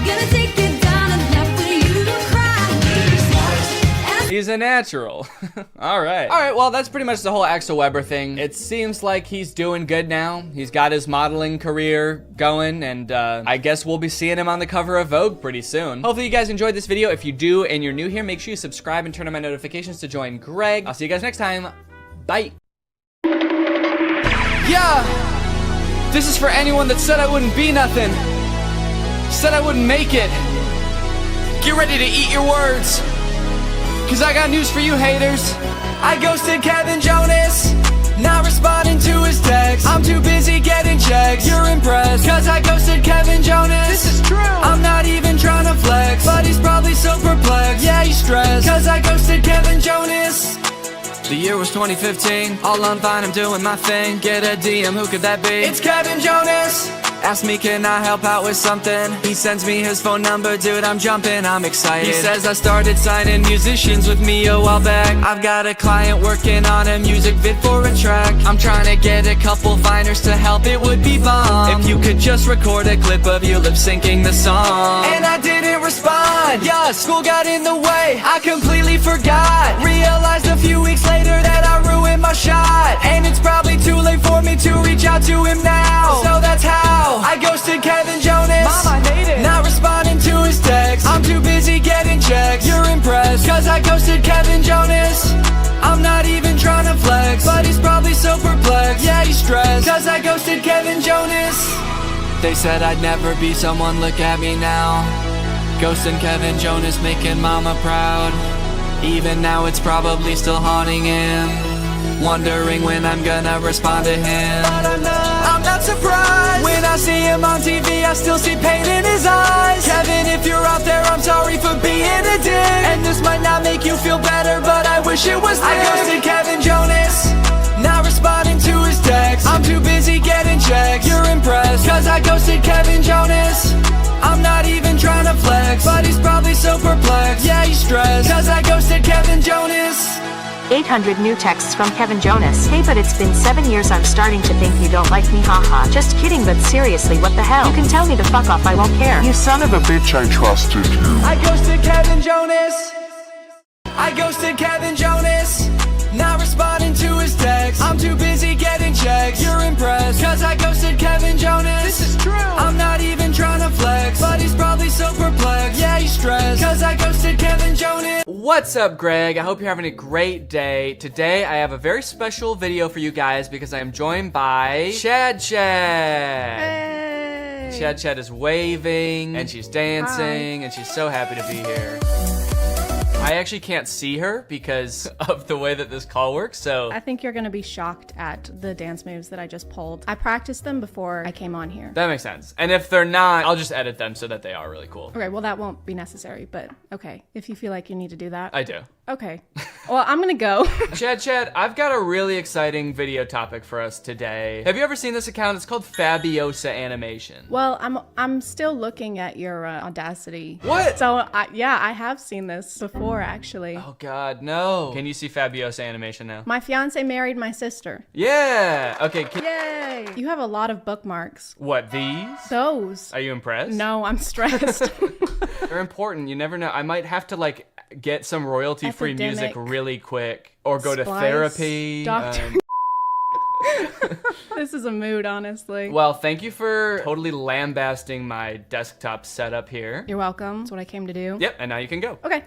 I threatened to leave for the second time in like 10 minutes. It's kind of funny because I can't see you, so I actually wouldn't know if you left for a second, like if you just were silent. Let's get into the video. This account is called Fabiosa Animation. Their account is described as a place where you can discover other people's stories and share your own ones. So we're like co-owners of this page? We can post on here? Yeah, I guess so. Well, first off, it seems like all of the stories here are true. Of course they are. And we somehow should have access to post our own animated stories to this account. I have a few of those. Let me just upload those real quick. All right, so let's play this. It's called My Fiance Married My Sister, as you saw. First off, it's way too loud. I don't know if it is for you, but I'm gonna turn that down. Can't hear. Oh my God. Can you hear this? Yeah, I can hear it. But now I can't see the screen. Oh, goddamn. So, do I have to choose between like the audio or being able to see it? No. If you want me to pause at any time, let me know, since you can't do that remotely. Okay, is there like a code word for pause that I should use? You have to say... Synonym for pause. Adjourn. All right, yeah, we'll use adjourn as our code word. I went on a date instead of my twin sister because she broke her leg. Bruce was like a man from a fairy tale. Who is Bruce? Why do they say Bruce like we're supposed to know who Bruce is already? The whole story starts like we're in the middle of a conversation or like we've known these people for years. Like why? What happened to her leg? And it's just assumed. It's like I went on a date instead of my twin sister because she broke her leg. As you know, how she broke her leg. And since she broke her leg, the next logical thing for her to do is get somebody else to go on the date with her. Because you can't postpone dates. That's how you lose a man like Bruce. And you don't want to lose a guy like Bruce. He's a great guy. Well, yeah, he's like a man from a fairy tale. You know, the type of man who will break up with you if you're late for a date. If you're late for a date because you broke your leg. It is kind of interesting they use the phrasing, Bruce was like a man from a fairy tale, because there are like really nice, you know, like Prince Charming type guys in fairy tales, but there's also like witches and like evil men in fairy tales as well. Jekyll and Hyde, is Jekyll and Hyde count as a fairy tale? Would that be a fairy tale? I feel like fairy tales are stories you tell the kids. I feel like that was like an adult horror novel. I tell my kids about Jekyll and Hyde, the many kids that I have. And how many kids do you have? How many is the max of kids you can have? I actually have this bookmark. What is the legal number of kids you can have? All right, well, let's figure out if this guy broke her leg or what. You're gonna go out with Bruce until my cast comes off. Now at this point, the twin is like falling in love with Bruce, I guess. And now she has to go on every date until her cast comes on, which I assume is gonna be like months, right? But why is she upset about it? She just said it was the best date of her life. Yeah, she looks pissed. Maybe she's like angry that she's gonna have to stop dating him at some point. Maybe she's like planning to kill her sister right now. She's thinking ahead. Yeah, you're right. Bruce introduced me to his son Lucas.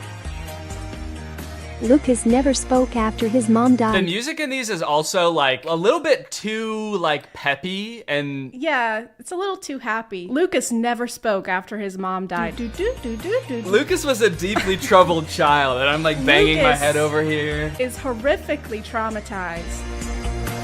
But it looks like he's about to speak, if I had to guess. He looks pissed. He never let anyone near him.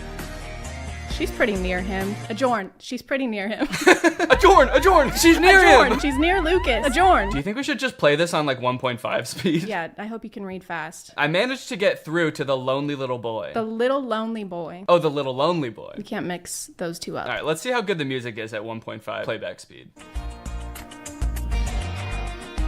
Laura's cast was off. and she could walk again. I'm finally gonna meet Bruce. I don't know if this is just a weird way to word it, but she's like, I finally get to meet this guy. I'm just trying to think of a situation. So if this was like an online dating kind of thing, right? Where they haven't met yet and then she breaks her foot and she's like, oh, well, I don't want him to think I'm a catfish, so you need to go. And you need to date him for a month before I even know if I like this guy at all. So for all we know, like, Laura doesn't even know if she likes Bruce at all. And she's about to go back into this relationship where Bruce thinks he's already introduced her to his kid and they're like closer than he's ever been to anyone since his mom died. His walls are finally breaking down. He's letting her play with pirate ships with him. He's just a little boy now and not such a little lonely boy. Laura tortured me every day. Adjourn. She's doing what? Laura waterboarded me every day. Laura pulled off my fingernails each night. Laura broke my leg and now she's dating Bruce. Oh, she tortured me every day talking about dating Bruce. Oh, okay. I'm getting married to Bruce. That day, my heart was shattered. When Laura introduced me to Bruce, he said that my sister and I were totally different.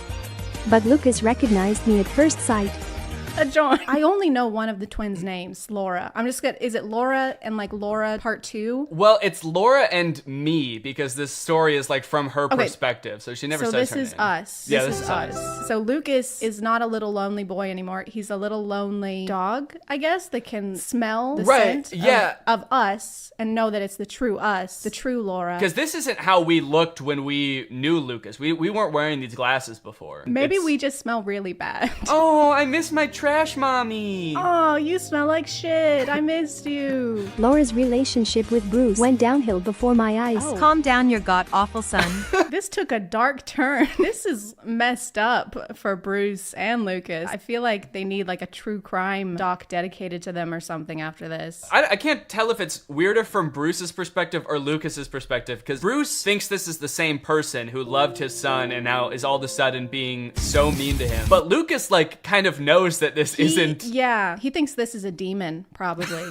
And he can't do anything about it because he doesn't speak. So he's just like writing messages like, on the fridge magnets. He's like, Laura is Satan. Oh my god, that's terrifying. Call him your god apple. Call me your apple son. Call him little Johnny Appleseed. What's his name? I like that there's one comment on this video and it's just a heart. That could say a lot of things. It's like, I love this, or like, you know, sending positive vibes. Get better soon, whoever wrote this. Oh, I just realized that one of the hashtags is karma. So I wonder what's gonna happen to the bad Laura. Well, we don't really know the moral compass of the people who wrote this. Maybe Lucas is gonna get his karma finally. Lucas didn't eat his veggies one night, and then his mom turned into Satan. So eat your broccoli. Laura dumped Bruce and disappeared.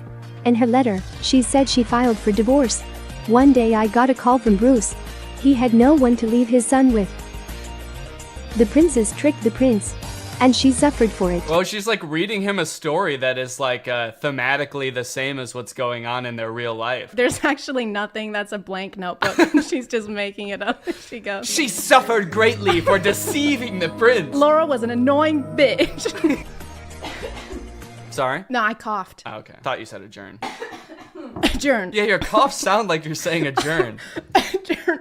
No, I don't know why. Okay, you just why cough you think like that. Adjourn, yeah. It was you. So now, if you found out this had happened to you, if you were in Bruce's shoes, would you be like, oh, thank goodness you're back? Or would you be like, why the fuck did you lie to me? No, the second one. Yeah, I feel like I'd have a lot more questions. They still haven't explained why they would need to switch places if she had a broken leg. Because you can still do things with a broken leg. Right, unless Bruce on like, right when they matched on Tinder was like, oh, thank God I finally found somebody that doesn't have a stupid broken leg. On the requirements, it says, don't message me if you have broken legs. I'm sorry I lied. Don't cry, Mom.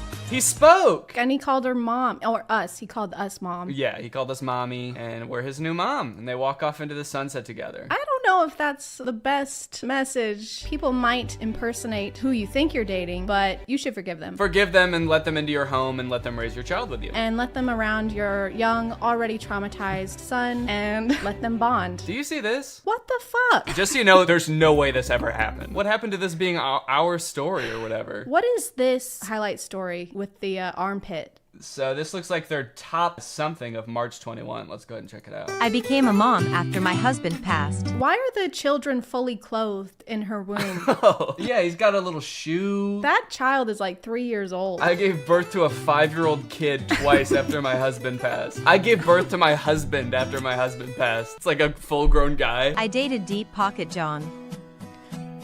I became his lover. I broke my husband with my nose.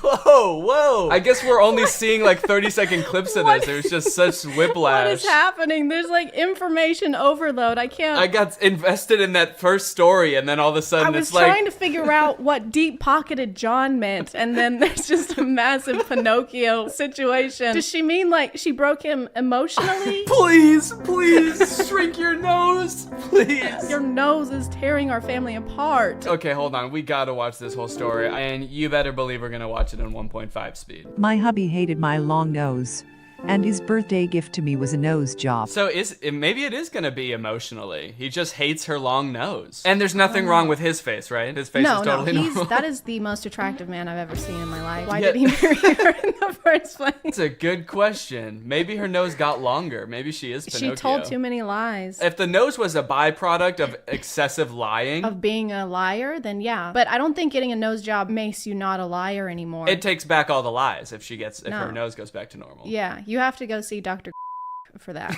He would take his pretty colleagues instead of me to business meetings. You'll scare everyone off with your nose. Everyone else is gonna be scared of you, like me. I'm so scared of your nose. Does she work for him? Oh, I guess. I don't know, unless like this is their house and we gotta go have a business meeting in our bedroom. Get the fuck out. I decided to wait until Seth dozed off to run away. I didn't want the surgery, but was afraid to tell him. I didn't see Seth when I slammed the door. Oh no. Are they gonna give him a long nose during the surgery? The only way we could save you is with a nose transplant. And his wife walks in with no nose and he's like, oh my god. Where's my wife? Did you not know who gave you the nose? Oh my god. My hubby yelled that I'd ruin his life. This is like the worst person in the world and they're going through such turmoil, but she still calls him her hubby. That's what I was thinking. Yeah, it's kind of too much of an endearment to be like, my hubby is an asshole and I tried to run away from him. Oh, my hubby. Aw, my little baby hubby yelled at me. He's got bigger problems than his nose surgery, dude. There's like debris flying out of his mouth while he's yelling at her. His mouth is like upside down. It's like they rotated it. He's got kind of like a fish-shaped mouth, right? I don't know. I've never really looked at fishes' mouths that much. Lucky for you, I've got a bookmark for this. You have a bookmark. Of course you do. They're like kind of upside down style. Yeah, that's kind of what my mouth looks like, actually. And what were you saying about it? I said that's the best kind of mouth that you could have. And for the first time, I went to a business meeting instead of my hubby. No one paid attention to my nose, but they noticed my experience and expertise. That's when I found confidence. She gained so much confidence that her nose shrank. No way. The moral of this story is just don't have a big nose. It like shrinks and then fades to be another nose. Like it gets pretty small and then the animators were like, well, that's too small. And then they kind of fade it to like a normal nose. We don't want to make this unrealistic. I filed for divorce and got everything in court. Well, I filed for divorce and set him ablaze in the courtroom. Wow, she's got some kind of magic going on. My nose shrunk 3 sizes the day I gained confidence, and when I took my husband to court, he started on fire. Burst into flames. I got a raise and filled Seth's position. He didn't want to become my subordinate and preferred to quit. So is he like permanently disfigured now? Like I feel like it's been months and he's still in this face cast. He was talking about how she's ruined his life, but if you mess up your nose, they just put it back. Getting a broken nose is a pretty easy thing to fix, I believe. They just kind of like... And you can also still do your job with a nose cast on. I feel like they don't have a good comprehension on what happens when you get injured. The owners of this page, like if you break your leg, you can't go on dates. If you break your nose, you're gonna get fucking fired. Yeah, these stories are kind of about like, hey, it doesn't matter like what you look like, but it also is kind of like, but it does a little bit. It does a lot, actually. A few weeks later, Seth fell off the radar. Fell off the radar. A few weeks later, Seth went rogue and disappeared into the woods. A few weeks later, Seth became Jason Bourne. Whoa, what? Wait. Whoa, there's a tornado. Wait, what? A couple weeks later, a tornado swept Seth off the radar, leaving only his shoe in his wake. A few months later, I ran into Seth. He got hooked on plastic surgeries. Oh no. Now he's got a fish mouth and a pig nose. So, like, is the moral of the story gonna be, haha, now he's ugly? And so they, like, started it off being like, it doesn't matter what your nose looks like. And now they're like, unless it looks like that. Unless it looks like a pig. When he saw me, he set off running. I watched him hightail it away thinking, karma truly is a thing. What a profound thought. Wow, it took her a while to come up with that. When you really think about it, karma. That's all I have to say. Don't let anyone make you feel insecure. Love yourself and others will love you too. Wow. That's not what I got from this. Yeah, it's actually her fault that he was an asshole to her. Ladies. Ladies, if your husband is being mean to you, probably your fault. It's your fault. Just be more confident or get a nose job, then you'll be fine. Just get over it. This one's called Her Stepdaughter Ruined Her Wedding Night. This is about to be about another disturbed child. On my wedding night, my stepdaughter came in and took my hand. I pulled away and Casey ran off. My husband didn't believe me. It was just a dream. He starts gaslighting her immediately. That didn't fucking happen. But I mean, it's not even something that, like, I would bring up. Like, if the kid came in the room and was, like, at the bed and was, like, came and touched your hand, whatever. Maybe they had a nightmare and... I know. She's like, Mommy, I'm scared. And her instinct was like, ugh! Yeah, she went, oh, what the fuck? Go away. And then the kid was like, oh my God, oh, no one loves me. Next morning, her husband is like, you're crazy. Yeah, I was awake looking at your hand. I didn't see anything. He's got a night cam only zoomed in on her. I didn't sleep the next night. I didn't sleep the next night for fear that Casey might come and brush my hand lightly again. I know. Why is she so scared? Look at her. She's holding the bed sheet up. Again, I feel like we're like thrown into the middle of this story and Casey has done some fucked up things before this even started. I was kind of expecting him to be like, that was a dream. I don't have a daughter or something like that. Maybe that's the big reveal. It is a little weird that he wouldn't bring that up the first time she says it. He's like, it was just a dream. And he doesn't care to elaborate on that. He's too tired. He was up all night. Yeah, it's true. He's like, all right, I gotta get some sleep now. Don't move that hand. Review my footage. Casey came again and tried to hold my hand.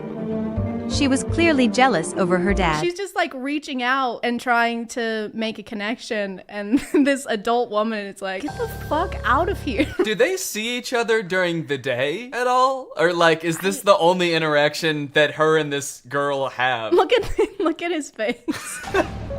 Chris, look, she's right there. He's like, that's not happening right now. You think she could bring this up during the day? Be like, hey, Casey, why are you coming into our room at night? But I guess like they never cross paths during the day. Well, I mean, she's not there. She's not alive. Casey hasn't lived here in over 50 years. Then I started locking the door at night. But every night, Casey came to the door. This poor girl. Sad. Look at her. I know. She's got her bear. She's like, my life has kind of been upturned. My dad got remarried. This is a big change for me. I'm trying to reach out in my own way, trying to make a connection. Oh, the door's locked. Also, my dad doesn't speak to me. He refuses to admit I'm real. She never left us alone. Get rid of her. I can't do this anymore. She just wants some popcorn. She's starving. I haven't eaten anything in weeks. But Chris chose his daughter. I was not expecting that. I was expecting Chris to be like, okay, off to boarding school. Go on. And all I could do was pack up my stuff and leave. Clearly your life was just too awful to stay. Chris suddenly called me during his business trip. Casey's missing. I was glad now it'd just be the two of us. What? Fuck you! Fuck you! What the hell? Are we supposed to be on her side? I know, it's like the story is from her perspective. I feel like we're supposed to be like, oh my God. Fuck Casey, dude. Yeah, I think in all the other stories so far, that the main character was clearly like the sympathetic character. Also, why did he call this woman who's been nothing but mean to his daughter and be like, hey, can you help me find her? He's like, Casey's missing. She was like, yay! And then hung up. At that moment, Casey came up to me. She was crying and begging just to hold my hand. Is she gonna slam the door in this kid's face or what? Get out of here! Leave! I don't want to hold your fucking hand. My mom was sick for a long time. Before she died, she promised she'd come back to me as another woman. God. Why would she say that? I am gonna die, but the next woman you see after I die is gonna be me. Well, no wonder she was like confused. I might look different, but it'll definitely be me. What is wrong with this mother? I know. She is not preparing her for the reality ahead. Oh, how will I recognize you? She's gonna be like, I'll hold your hand.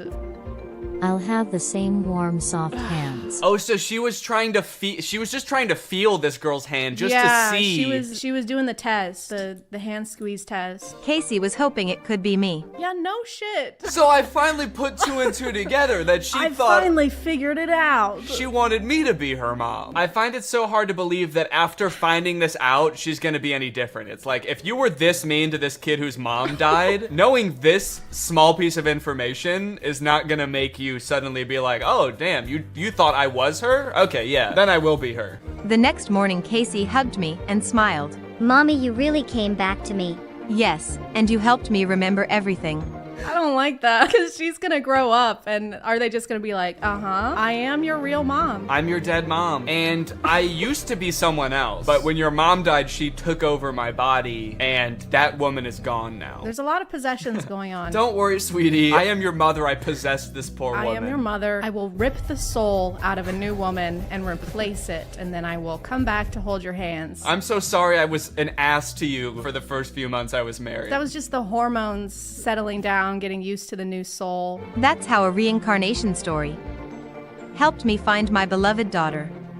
So are we supposed to think that she's actually the mom? They're not just telling that to the kid. They're telling that to us too. You know, we're gonna grow up someday too. I feel like I'm being gaslit. I know. They spent this whole story like this is just some woman who met this guy, and then they're like, and remember now that she's the mom? Remember how we all knew that that was the mom the whole time? Remember that? Casey truly believes a part of her mom lives in me. That idiot. That dumbass. I really feel like her mom, and I'll never tell her otherwise. Maybe you should. Maybe Casey will figure it out. It's like Santa Claus or the Easter Bunny, only it's like, I'm not your real mom. Do you remember how old you were when you found out that your mom wasn't really some dead woman possessing somebody? I was 18 and I cried. It is worth noting, they have a YouTube channel, Fabiosa Animated, and so they have all these animated videos, but they do have a not animated channel too, and these are all live action stories. They're kind of like Darman videos. Yeah, the titles, the thumbnails are literally just Darman. Wait, there they go with hubby again. Hubby denied me a hospital my birth. Sweet hubby let me die. Hubby check. Hubby wanted me to suffer through childbirth. Well, do you want to do the most popular video, short lesson to see real beauty? Sure. Cover your ugly face or go home. My mom became a teacher at my school and made my life hell. You are gonna dress like the Phantom of the Opera and you are gonna like it. And you're gonna sing. I've never seen the Phantom of the Opera. Does he sing?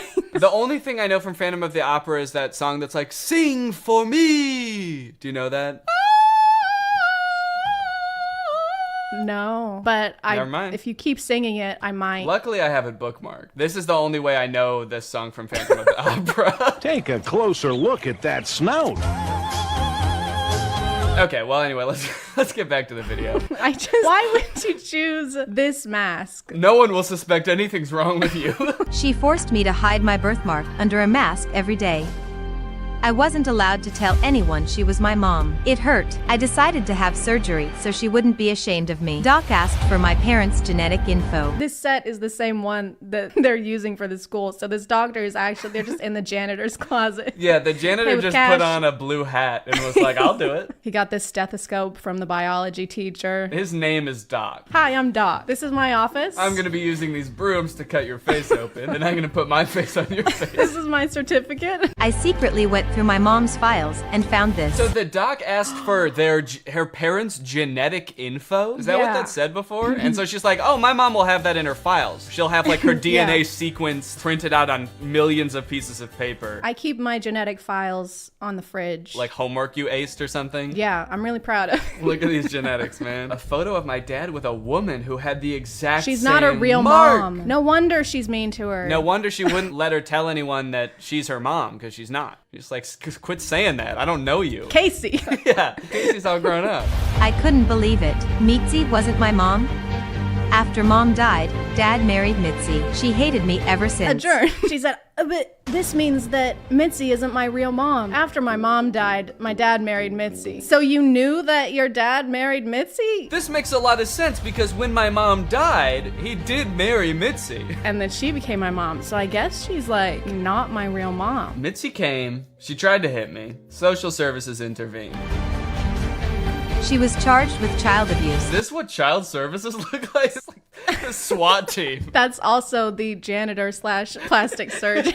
Put on these handcuffs. And she's like, this is a broom. What are you talking about? Put on these brooms. Dad's parents moved in. Dad's parents moved in. They think my mark makes me unique. Where's her dad? He's the janitor at the school. Oh my God. Of course. I can't believe we didn't see that before. Wow, these are like mini Netflix movies with music. With music. Sparkle. Yeah. I wish Netflix movies had music. I've never seen a Netflix movie with music now that I think about it. She was just upset the birthmark reminded her of the guy's previous lover. She did this out of jealousy, that she wasn't his first probably. Why is this person like speaking from experience? Yeah. I personally think Mitzi was justified in all of her actions. It's not bad. She was just a little jealous. She's just a little jealous gal. I don't think that we should judge her for that, personally. All right, well, honestly, I feel like we covered a lot of ground here and we watched a lot of good stories. Did you enjoy them? Yeah. We learned a lot. I feel more confident. I noticed that over the course of this collab, all of your flaws have shrunk significantly. So disfigurations. Which ones are you referring to? That I had apparently. Kind of strange. Yeah. To say that. I am more confident. I was gonna make a joke. You were like talking about my flaws, and I was gonna make a joke about how at least I don't have a fish mouth. Holy shit! What the fuck? But it sounded too mean in my head, so I kept that to myself. But yeah, my fish mouth is gone now too. I'm so confident. You look 1,000 times better now that your smile isn't upside down. This video has been sponsored by Current, the future of banking. Guys, banking is one of the few industries that is yet to be modernized by technology. Banking right now is dominated by a bunch of old companies that are run by a bunch of old people that don't know jack about tech. And that's what Current is here to change. They've been built from the ground up with modern technology. Current wants to help you get your money faster, move it faster, and spend and save it better than ever. They can help you get your paycheck up to 2 days faster. They've got no overdraft fees up to $200, no minimum balance fees, and they have a new interest feature that gets you up to 4% APY on your savings. I like Current because it's like a one-stop shop for everything banking. You can get direct deposit on there, you can save money, you can also request money from friends and send money to friends. I also like the Current card. It looks very modern and sleek, just like me. As usual, Current wants to give back to you guys today, so we are giving away $500 to 5 random people who use my code DannyG when signing up for Current. So head on over to current.com/DannyG or click the link in the description. Use my code DannyG when signing up and you could win 500 smackaroos. Current is free to download and you can get some serious coin just for doing it, so there's no reason not to. Thank you to Current for sponsoring this video and thank you to you guys for checking out Current. Also, make sure you guys head on over to Chad's channel because we did a video on her channel as well. I guess that concludes this video. Thank you to Chad for helping out. Chad, if people want to subscribe to you, what should they do? Where should they go? Did you leave? YouTube and Instagram, Twitter, I guess if you want, the ChadX too, because somebody already had Chad, and I don't feel like doing the paperwork to get that username. So the ChadX 2 everywhere. All right, you heard it here, folks. Go subscribe. And I'll see you next time. Bye. All right, guys, I'll admit I am very late to this topic, potentially even like a month late, depending on when this video comes out. But in my defense, I'm a dad now, all right? I have a baby.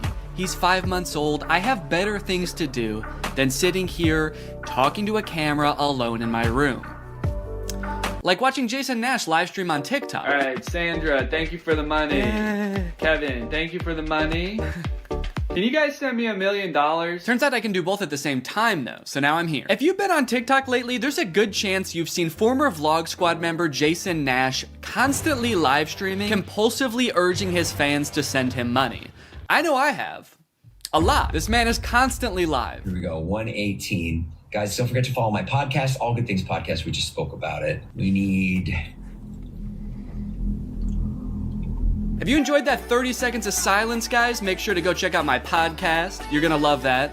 It's completely silent for an hour. Like me, a lot of people were pretty confused to see this. At one time, Jason Nash was a part of the most popular group on YouTube, and now he's battling the Joker for gifts on TikTok. What a way to start the day with Tommy Two Coats. Tommy, thank you so much for being here. If you've never seen one of these TikTok gifts battles before, basically there's 2 creators, and you send gifts to the respective creator that you're watching. This bar at the top indicates who has the most gifts, and when time runs out, whoever has the most gifts wins. Their prize? All of the gifts that they got during the battle. And then the second place person also wins all the gifts that they got during that battle. So needless to say, there's a lot at stake. This is a live stream where Jason is actually battling his wife, Naveen. Why don't you come down in the room? I'll let you in. You can come back in the house now. Yeah, come back in the house, man. You look like Batman standing over the city. Now, hang on. If they're married, aren't the gifts just going to both of them? What kind of charade is this? Now, at first I kind of assumed that most of the people watching these live streams were children. And I was like, ooh, that is super weird, just like asking children for money. You're basically just asking them to steal their parents' credit cards. In a way, I sort of thought of Jason Nash as like a babysitter, but he's also babysitting 1,000 other kids.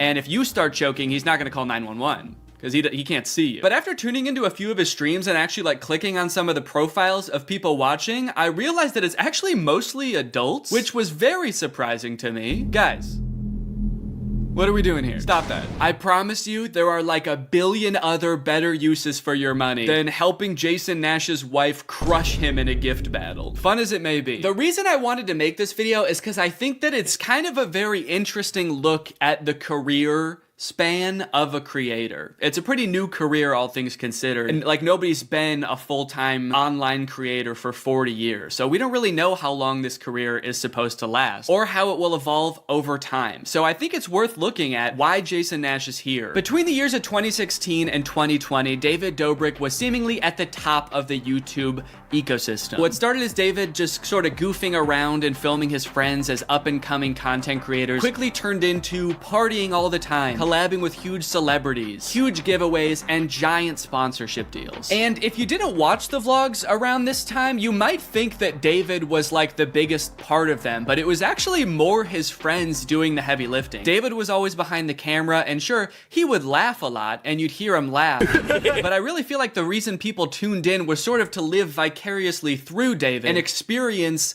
the goofiness that was all of his friends. So while all of the vlogs were on David's channel and David was inevitably the most popular member of the vlog squad, I really feel like he owes most of his success to his friend group. But it was a fun time. I watched a lot of the vlogs back in the day and I really enjoyed them. It felt like you were a part of this friend group. And in a lot of ways, you were like the members of the vlog squad because like the members of the vlog squad, you also were not getting paid for your appearances in the videos, which is something that I always found kind of weird. David's friends never got any sort of payment. Their only payment was in exposure. And so what kind of ended up happening was because everybody else around David wanted to launch their careers off of David's vlogs, they all started vlogging too. But because they would always be hanging out together, all of their vlogs seemed to be just like the same situation from a bunch of different angles and everybody was holding vlog cameras. It got pretty out of hand for a while there. Eventually though, during the pandemic, a bunch of stuff happened that caused David to take a step back from vlogging. Mainly a bunch of scary accusations about one of his best friends, Dom, and also him almost killing one of his other best friends, Jeff Wittick, by slamming him into the side of an excavator. After losing a bunch of followers and probably more importantly, a bunch of sponsors, David posted an apology saying he was gonna do better. He said he was gonna take steps to make sure his vlogs were a safer environment for the people in them. And I want to be able to have a place of checks and balances. I want to have HR. If he had to choose between quitting vlogging or doing it safer with an HR team, he was gonna do that. And then he quit vlogging. Currently, David is still presumably very rich. The only place he really posts is on Snapchat, and from what I can tell, he mostly just goes around and tours really expensive houses and parties a lot. He doesn't seem to have any ambitions of creating more content on YouTube. In a lot of ways, he's sort of like the Great Gatsby of social media now. But without David sort of manning the ship that was the vlog squad, a lot of the other members basically had to figure out other avenues and other ways to make money and maintain their following after the vlog ended. Zane and Heath have a pretty successful podcast now, so does Jeff Wittick. Carly and Aaron, I believe, have a podcast too. But I feel like Jason Nash out of the entire group is having the most trouble adjusting to the post-vlog era. He has a podcast, but it's definitely not getting the same numbers that his podcast with David did, views, back in the day, which David also quit. Despite them, I think, getting a bunch of really great offers that would have changed Jason's life, David decided to quit because he didn't want to do that anymore. He wanted to be the Great Gatsby. So Jason has now been left to fend for himself, and it seems like TikTok gift streaming is what he has turned to. You excited to go to dinner?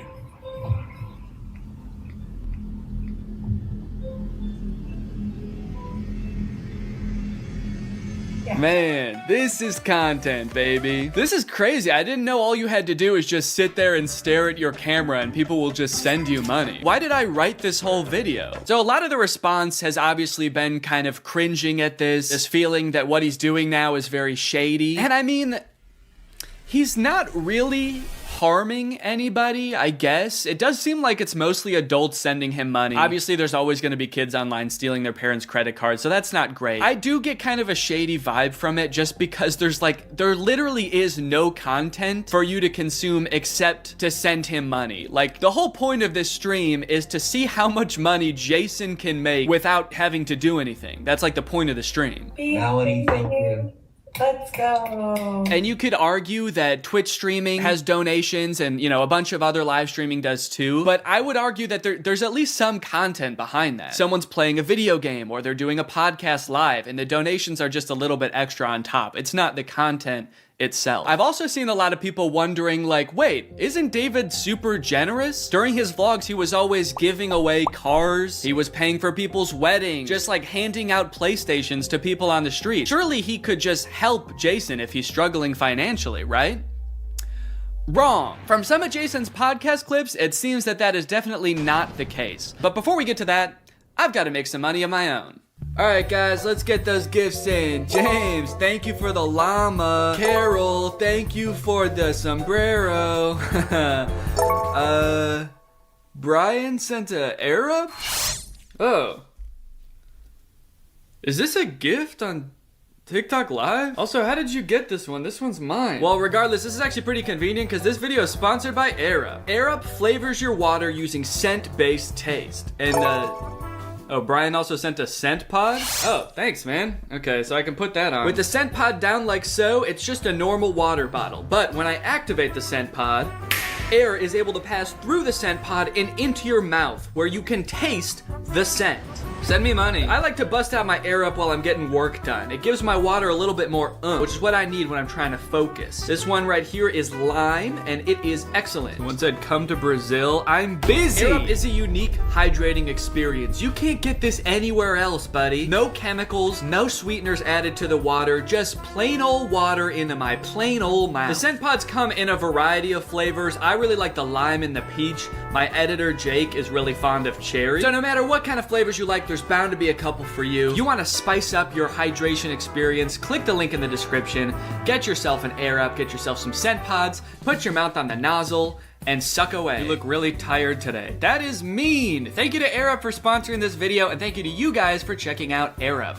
Now back to the video. About a month ago when Jason was in the thick of his live streaming every day, he posted this podcast where he and a bunch of David's mutual friends talk about how different life is now that David's not vlogging anymore. But the thing is, like, David's in this, like, moment in his life. Yeah, where he can do anything. Where he just parties. Oh no, Jason. The look on your face, man. Jason's like, don't look bitter, don't look bitter, don't look bitter.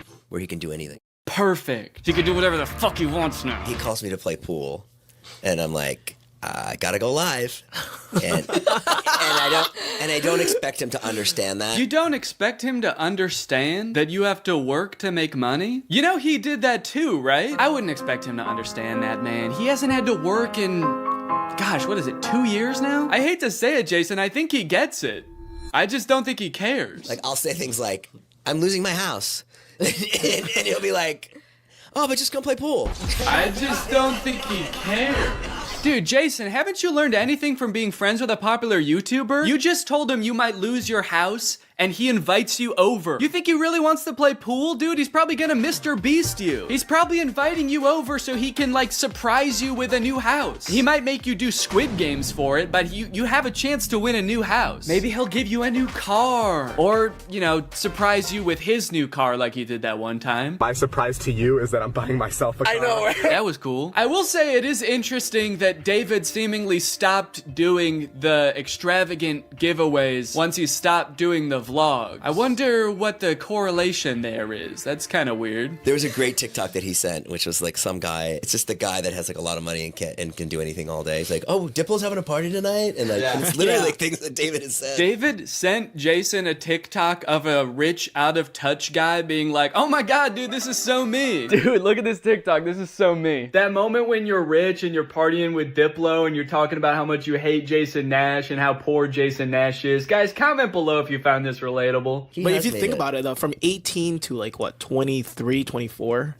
Oh, he was hitting it he never drank. I don't think he ever drank. Even when we would visit him, we'd be up till like midnight just like watching the edits, just like... Wow, he worked hard for 5 years? Let the man party, dude. Please do not burden David's poor gentle soul with your financial woes. Just let the man play pool and play with him, for God's sake. I mean, look, I don't doubt that he worked hard. The dude posted 3 vlogs a week. I'm sure it was a lot of hard work, but you know who also worked hard?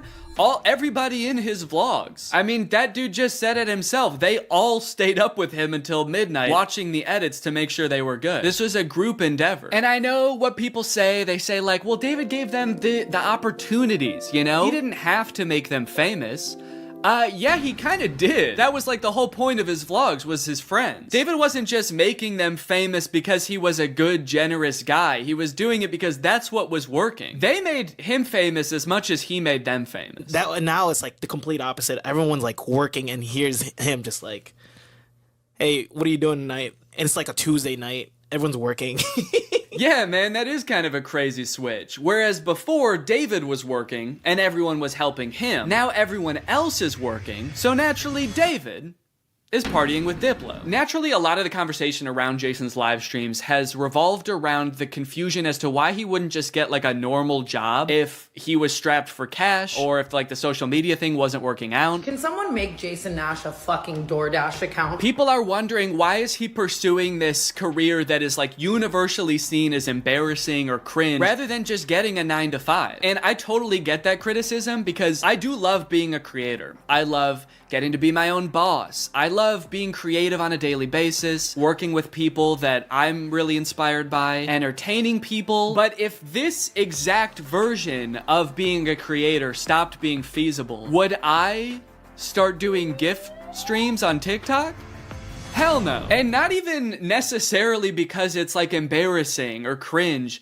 It's just that like what I enjoy about being a creator, that does not accomplish. There's no being creative. There's no entertaining people. At a certain point, you like strip out all of the fun parts of the career and you just have only the most superficial parts of it left. Just money and fame. So no, if like this YouTube channel didn't work out anymore, there's a billion other things I would rather do that would be more enticing to me than like gift streaming on Twitch. But maybe Jason likes it.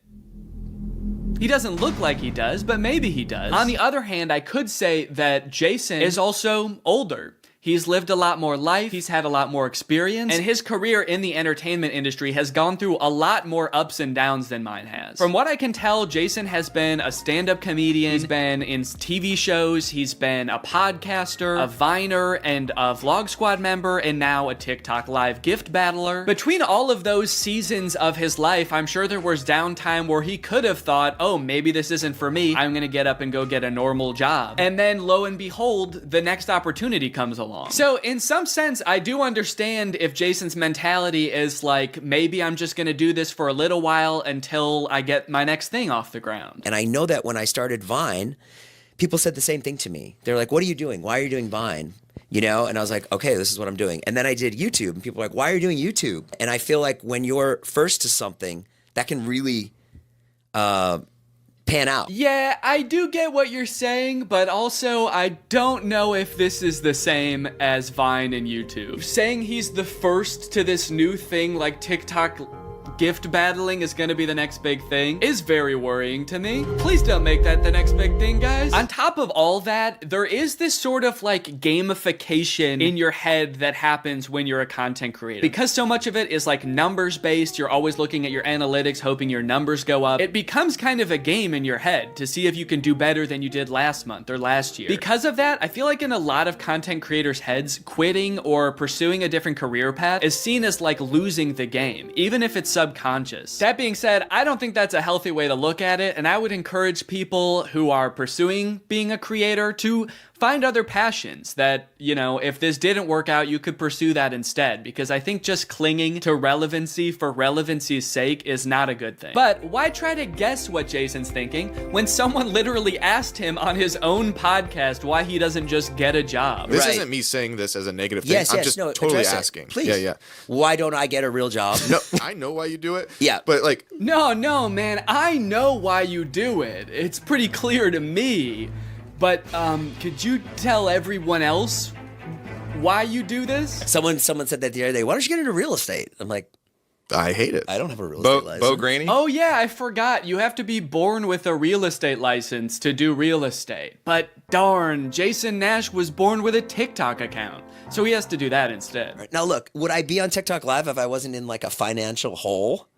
I don't know. Probably not. But also like YouTube wasn't really working. And I needed to find something. OnlyFans. I can't do OnlyFans. This is such an unrelatable thought process to most people. YouTube is not working out for him, and his first thought is OnlyFans? TikTok begging people for money? It just comes off as being so set on being an influencer that nothing else matters to this guy. Listen, it is what it is. It's like I was on Vine, I was on YouTube, I was on Snapchat, and now I'm doing this. Don't say it like that. Now I'm doing this. I mean, I do like it. No, man, I don't think you do. Not after that. We all saw that. So anyway, it is what it is, and I have to do it because I love it, and it's my favorite thing. Phew, that was close. Hey, we can hear you. What? You said that was close out loud. Oh no! Do you ever think about going to DoorDash or to like a? I just never thought it's entertainment or nothing. I don't care what it is. Like, what would you suggest I do? No.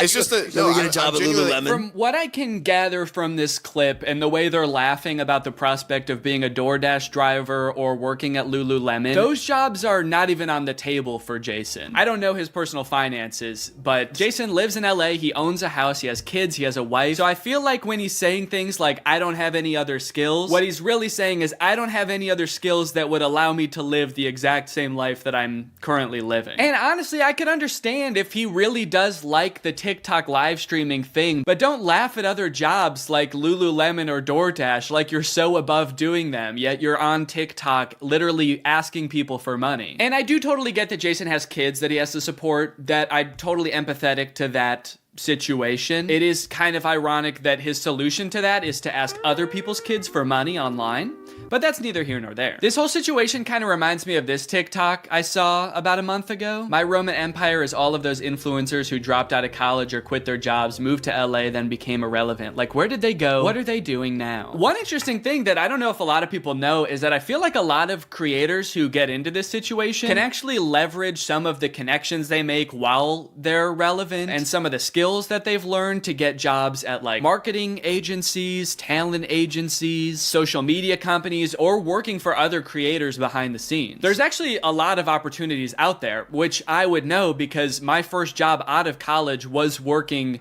for a YouTube MCN. While I was still on Vine, I graduated college and I was worried that that wasn't going to be a stable career, so I actually got a job working at an MCN. And then I also worked at the YouTube channel Corridor for a while before my YouTube channel took off. So just throwing that out there, there are other career opportunities where you get to be involved in the creator space, even writing or acting, stuff like that. But it doesn't have to be your operation. You can just get a stable job. All right, it's time to talk about David again. While everyone was making fun of Jason for doing the TikTok live streaming thing, David paid him a visit on Snapchat. Dude, you're kind of becoming a legend on TikTok now. I know.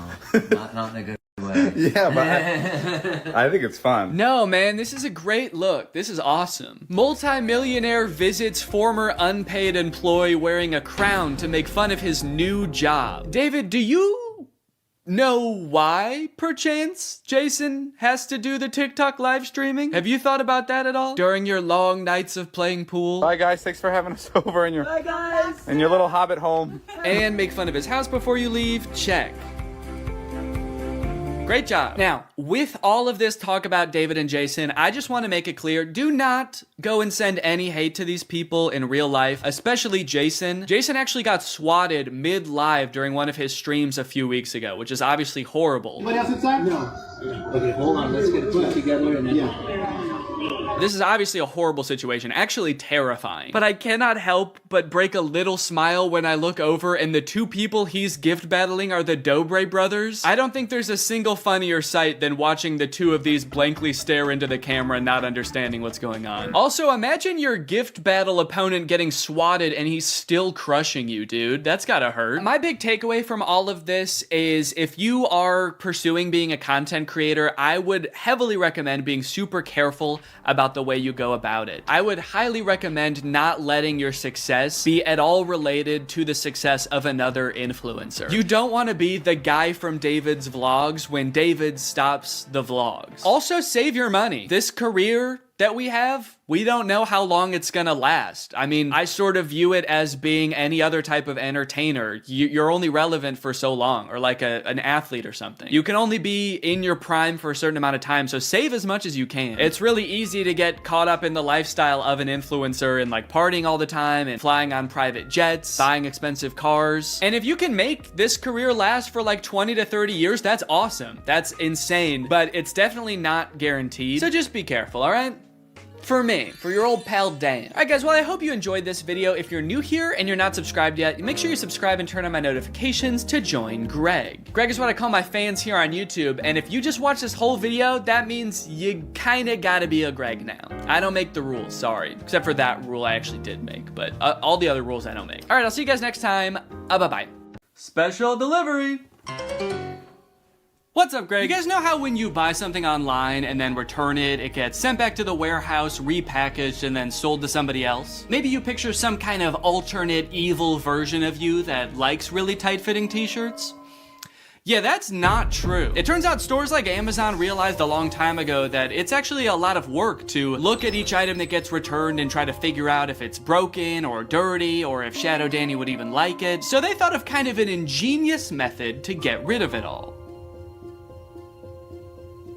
They throw it in a landfill. That's where an estimated 6 billion pounds of returned items end up every year, but luckily, some of them escape this fate. Sitting in giant boxes in these third-party facilities across the country, these mysterious forgotten items cling to some sense of hope that they might find a new home. And I am very curious as to what's in these boxes. On Amazon, you can buy like anything, from a dancing monkey plush toy to a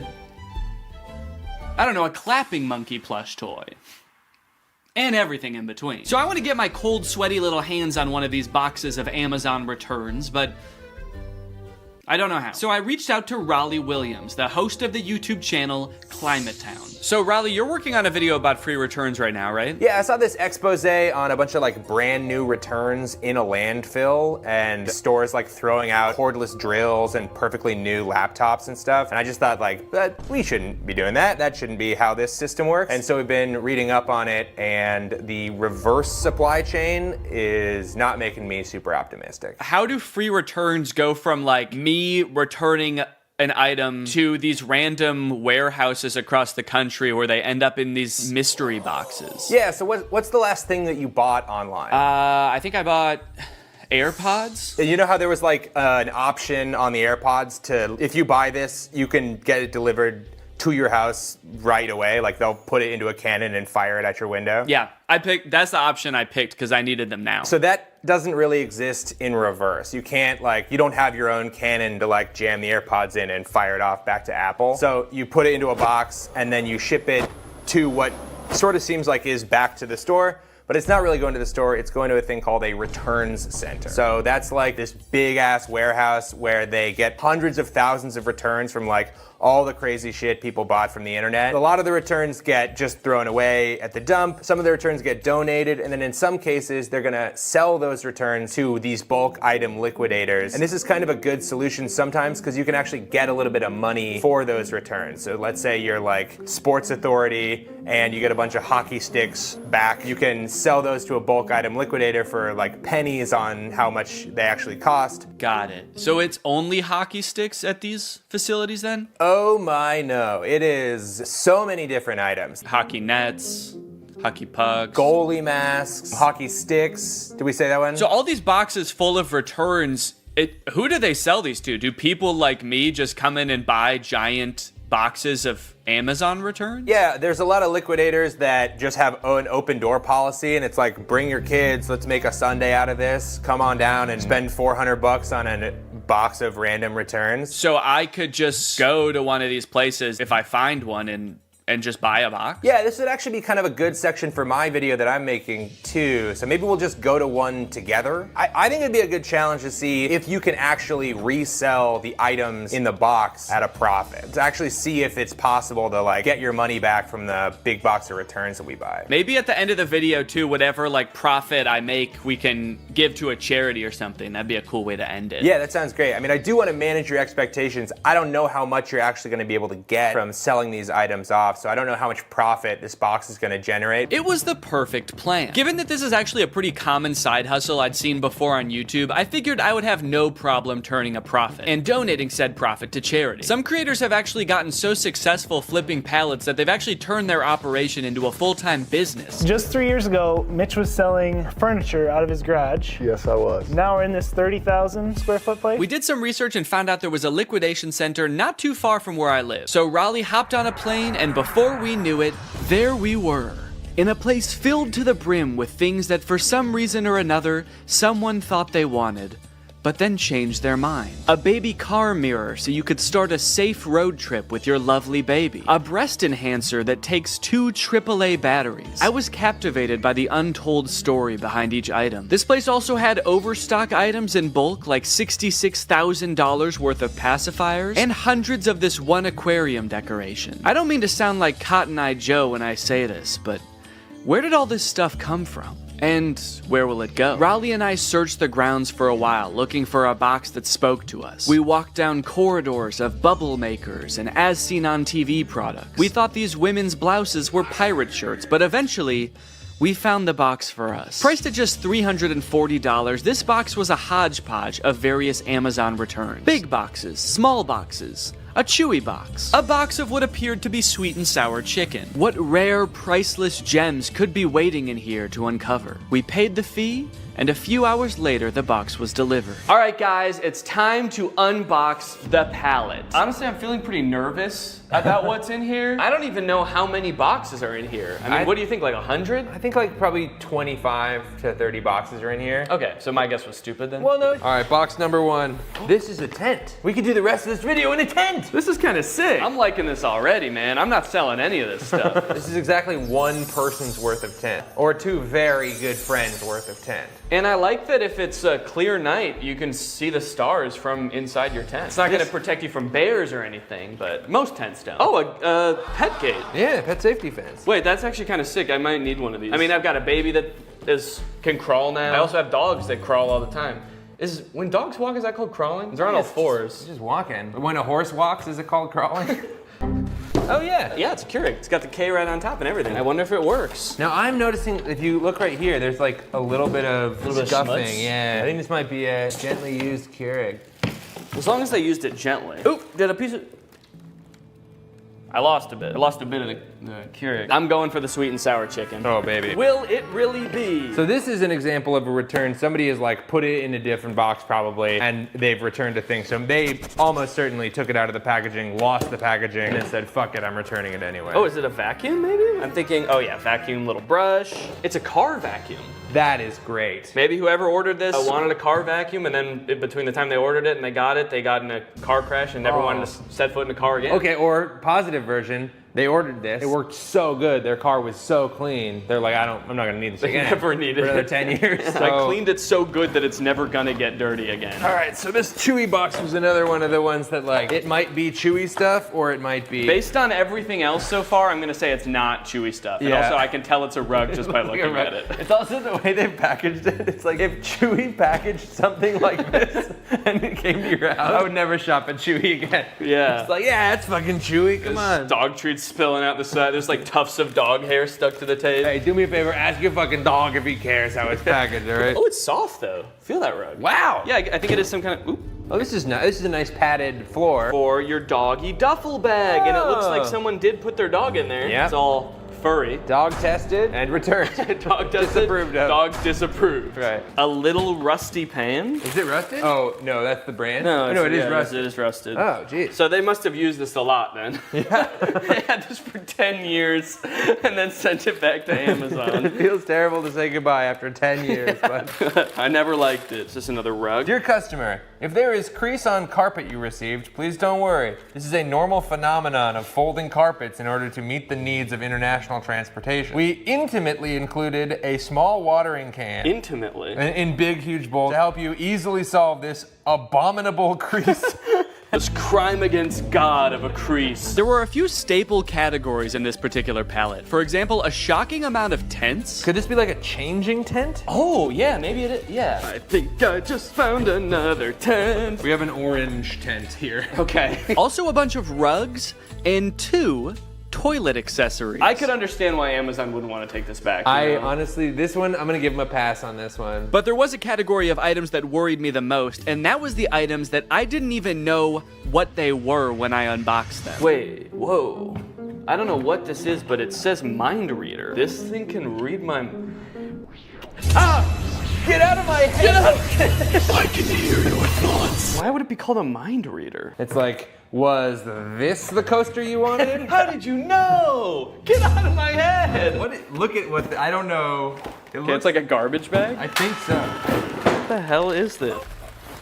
Okay. And was it just like wood? It's a plank of wood! Wow. And does it say on the back, this is a set, do not separate? Oh, does it? This is a set, do not separate. There is one thing in here. Yeah, I wouldn't know how to if I tried. I'd need an axe. The more boxes we opened, my hope that we might find some cool, mysterious, rare item started to fade. People aren't constantly ordering cool doodads on Amazon and then returning them. As we came to find out, life is mundane. And so was a lot of the stuff in this box.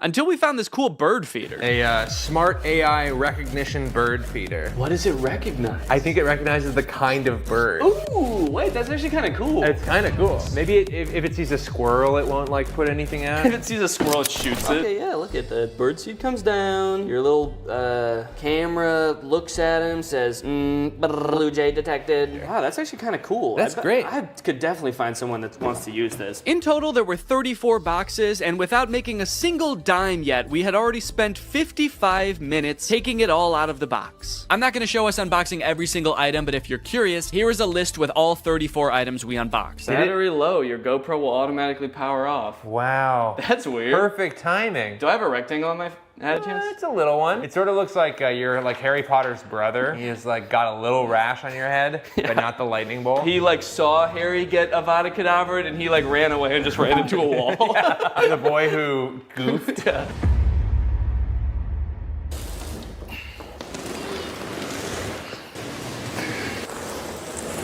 That thing is heavy as hell. I want to get this stuff listed on Facebook Marketplace as fast as possible. So I'm going to take inventory of everything in this box, look it up on Amazon, and find out how much it costed. That way I can list it on Facebook Marketplace for a fair price. And this will be really interesting to see because this box cost $340. So once I tally everything up, I can see how much I can potentially make off of all of this. Never had to think about how to properly photograph a toilet seat before. I don't know what people who are buying this thing are looking for. Like what's the best angle for this thing? You need to know how big the hole is for scale. I can put my hand there. Once I got everything inventoried, the next thing I had to do is actually figure out how much everything is worth. It was actually really interesting to see what the most expensive items on here were, what the cheapest items on here were. The cheapest thing was the USB clip-on fan, and the most expensive thing was that cream and gray rug, which was $140. A couple of the items, I didn't even know what they were when I opened them, and searching around on Amazon, I was actually able to figure it out. So now I can actually list it on Facebook and not just be like, this is I don't know what this is. It's a piece of wood with a handle. The thing I'm referring to right there, I thought was a cabinet door. Oh, is this a cabinet door? But is actually some kind of stovetop cover. It's a piece of wood that you put on top of your stove when you're not using it. That way you have extra counter space. Seems a little bit dangerous, maybe. I don't know why they made it out of wood. That seems like maybe the exact wrong material to make it out of. Oh, the vertical tents, the standy-uppy tents, are for privacy and showering in the woods. So I guess you just climb in there and do you just dump water on yourself? Or maybe if you get some kind of hose to go in there. Yeah, it's for showering. It's not for sleeping standing up, surprisingly. So in total, the box cost $340 and there are 34 items, conveniently. It's almost like they did that on purpose. But basically, I have to sell everything for an average of $10 or more to break even or make a profit. But if I wanted to make the maximum amount of money possible, then I would make around $1,700. And then if you subtract the $340 that I bought the pallet for, or Raleigh bought the pallet for, really, then the profit would be $1,350. So that is the maximum amount of money I could make from this. 1,300 smackaroons. But as I'm sure you're aware, that's not how Facebook Marketplace works. I don't think I'm gonna be selling these for anywhere near the amount that you could get them for new. I wanna try to sell this for a good price, but I will also be battling with my other want, my secret want, which is to get all of this stuff out of my garage as quickly as possible. I can barely back my car into the garage right now because this box is so big. So there's like an angel and a devil on my shoulder right now. The angel saying, come on, Danny, let's make a profit. And the devil is saying, get that fucking box out of the car. I don't want it anymore. We don't need the box. Just drive the whole thing to Goodwill. They can figure out what to do with it there. And then I also, because I also have to make sure some of this stuff works. I mean, there are electronics in here. Chainsaw, leaf blower toy, there's a Keurig, there's a vacuum. So it could be time for a product review section of the video! Now, $1,350 is a serious chunk of change, and if I wasn't donating this to charity, I would definitely want to make sure that I keep my profits safe and maybe even put them to work for me. But how do I go about saving that much money? $1,300 isn't gonna fit in my pockets unless I buy more pants. That's why this video is sponsored by SoFi, which is... Oh, it's not pants. Okay. SoFi is a next-gen finance app, and they're gonna help you bank, borrow, and invest all in one place. And I bet you can guess where that place is. It's in the app. But don't just take my word for it. Listen to me in a suit. Having a child is awesome, but it is quite expensive, so when I'm not using my money, I like to make sure it's working for me and not just sitting there, which is why I love SoFi. With SoFi checking and savings, I can earn more money on my money. With direct deposit, I can earn 9 times the national savings rate. For those of you who are new to high-yield savings accounts, don't worry. Daddy's gonna walk you through it. It's basically an account that makes your money work harder for you by giving you something back in interest. Your typical savings account at your local bank earns you about 0.45% interest. Yeah, sorry big banks, that's not gonna cut it, because with my SoFi high yield savings account, I can earn more in 6 weeks than I would in an entire year in a big bank savings account. With SoFi checking and savings, you get paid up to 2 days early, pay no account fees, and can earn up to $300 when you sign up for direct deposit. So if you want to sign up, just click the link in the description or scan this QR code. It's made just for me to show you. Thanks to SoFi for sponsoring this video, and thank you to you guys for checking out SoFi. Let's go ahead and pop some batteries in these. Hey, and this way, whoever buys these is gonna get free batteries as well, which I don't think they came with. So I'm actually sort of performing a service here. I should charge people more than the Amazon list. And that's what makes me such a business-minded guy. Time for the moment of truth. Hedge trimmers.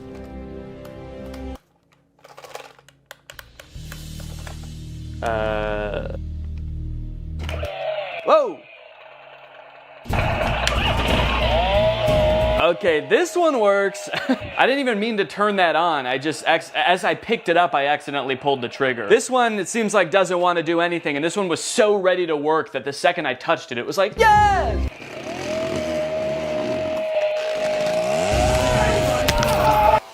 There we go. Ooh, and it blows. Okay, well, we got 2 out of the 3. And if someone buys these, I can just ask them if they want that one, even if it doesn't work. Next up, this clip-on fan. It's actually rechargeable, so there's a USB-C here. And let's see if it has any power right now. Oh. Oh, it only spins while my finger is on the button, which definitely does not seem very convenient. But let's give it a charge. And then we'll see what's what. Luckily, I've got a spare charger laying around from the AI pin, and it's USB-C. So I can't say I never got anything out of buying it, but we'll give it a minute to charge. In the meantime, let's test out its clipping functionality.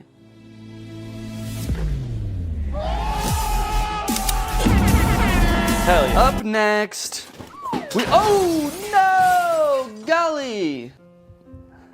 Is that really what I say when something surprising happens? Did I say, ooh, no, golly? No, golly. Having a child has turned my language all topsy-turvy. A few months ago, I definitely would have just said like, oh, fucking shit, as that thing fell over, you know, because I'm a cool guy, I swear. Okay, so this is the Keurig. Water. And now let's see if it'll just make me a hot cup of water. Guess I'll just do eight fluid ounces here. Go. Does it know there's not a cup in here? Go! Why isn't it going? A Keurig starts going right away, right? You press it and it just starts going like... In my experience, every time I've used a Keurig, you press it and it goes right away. Okay, maybe it knows there's not a cup in here and it's mad about that. All right, let me see if I have a Keurig cup laying around. Found one. Maybe I have to put a mug here. Maybe it won't start unless it detects. Does it have mug detection technology?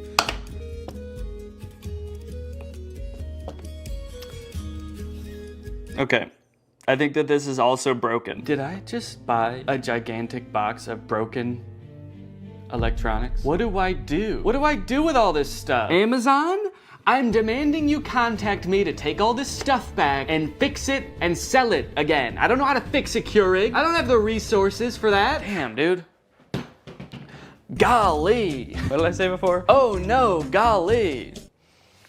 Ah! Smart AI recognition bird feeder. You get an automatic notification when you have a visitor. So you could get a notification that says like a cardinal's here or a hummingbird's here. How terrifying would it be if at like 4 a.m. you get a notification that's like Gary's here? You're like, who the fuck is Gary? You go on your phone, there's just a video of a man shoveling bird feed into his mouth.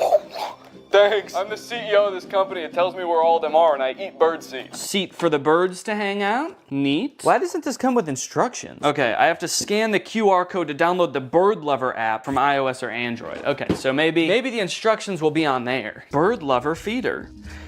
Bird Lover feeder? Shouldn't it just be a bird feeder? Starting to think a human being is actually gonna show up. Little old lady. Thank you for setting this up, young man. I love birds. And I'm so hungry. And now? Oh! I wonder what this little thing is here. That's the camera lens. And then what is this? Is it a big speaker? Play soothing noises for the birds. Soothing noises. Metro Boomin. Yo! Okay, look it. Oh, what kind of bird has showed up to the bird feeder today? Danny Bird. Okay, can I take a picture? Oh, I got a notification. Bird feeder camera has detected movement. I like that it's just saying that the smart bird feeder has detected movement. Obviously, it's not saying bird detected. It's like, we have detected something, but it's not a bird. You should probably just look for yourself to see. You're not gonna believe us if we tell you. It works! Man, I was worried about this one, because I actually feel like this thing's pretty cool, and I wanted it to work really bad, So why did someone return it then? That's the question. So many stories behind these boxes, you know? What happened in this person's life between when they ordered the AI bird feeder and when they returned the AI bird feeder? They suddenly started hating birds? Okay, surely by now the clip-on fan is charged, right? Let's take a look. Ooh, it is! It works! Okay, the clip-on fan works. In my effort to provide an excellent experience for my customers, I want to go beyond just the electronic items, okay? There are some non-electronic items that need my attention. Actually, there's just one. It's the rug with the abominable crease. And guys, I have really bad news. There is not an abominable crease on this carpet. There are 2 abominable creases. Right here and right here. That is just abominable, man. Actually, looking at it like this, there's kind of more than 2, because there are some horizontal ones too. They're a little less severe, so I might not call them abominable, but I might call them like, dastardly. But they did give me instructions on how to fix the crease, so I'm gonna try all of this, and then I should have a perfectly good rug to sell. Let me get some water. God, my finger is getting tired from spraying. This is such a tiny little sprayer that you have to spray so many times. Okay, I've spritzed it. Wait, why does it... Why is it still completely full? It's like I didn't use any water. That's like how much I filled it up in the first place. What kind of magic watering can? Okay, well, we've got a soggy crease. I'm pretty happy with it. So I'm gonna give it a few days, just like the instructions recommend. And then hopefully this will be ready to sell. The last things I needed to test were the tents. Yeah, this is nice. This fits me. Yeah, I've got over a foot of headspace. Give you guys my POV. There's my little piggly wigglies. Plenty of room, man. Maybe they returned it because they thought they would fit in the tent, but they're 8 feet tall. All right, well, I'm gonna give this tent a 10 out of 10. A tent out of tent, actually. Whoa! Hi. So this is definitely some kind of privacy tent. I guess maybe for changing and stuff, if you're on a camp out with the boys and you're all sharing a tent and you don't want the boys to see your bare butthole when you're changing, then you get one of these set up and now you can go in here just like this, and now you can't even tell that my butthole's out. Okay, here's what it looks like inside the tent. I don't know, I've done a decent amount of camping in my day and I've never felt the need to have one of these vertical tents. I'm gonna have to give it, honestly, I'm gonna give it like a 4. It does what it's supposed to do, but I don't know why it does what it's supposed to do. So, yeah, oop. You know, being in this one when that happens would probably be scary. You're standing in there, you got your willy out, then it just blows away. All the boys are sitting around the campfire and suddenly you're just like, oh, I got the tent so this wouldn't happen. This last tent I was very confused about as I was putting it together. It's completely transparent, but has no ventilation. My suspicion was right that there is no ventilation in here. I mean, at least not without opening these windows. There are windows. Okay, so let me close this up and now we'll just sit for a second. We'll see. Well, okay, hang on. This is not even big enough to sleep in, actually, now that I'm thinking about it. No, it's not big enough at all. This must not be a camping tent. Must not be for sleeping. What other, is this, oh, maybe this tent is like to keep you warm because it is insanely hot in here. That's why I say that. So, yeah, I guess there's like no problems. Oh, there's sand in here. What the hell? Look at, there's sand all over here and dirt on the inside. Okay, someone for sure used this. Despite being a little worn, it does the job. So I gave it an 8.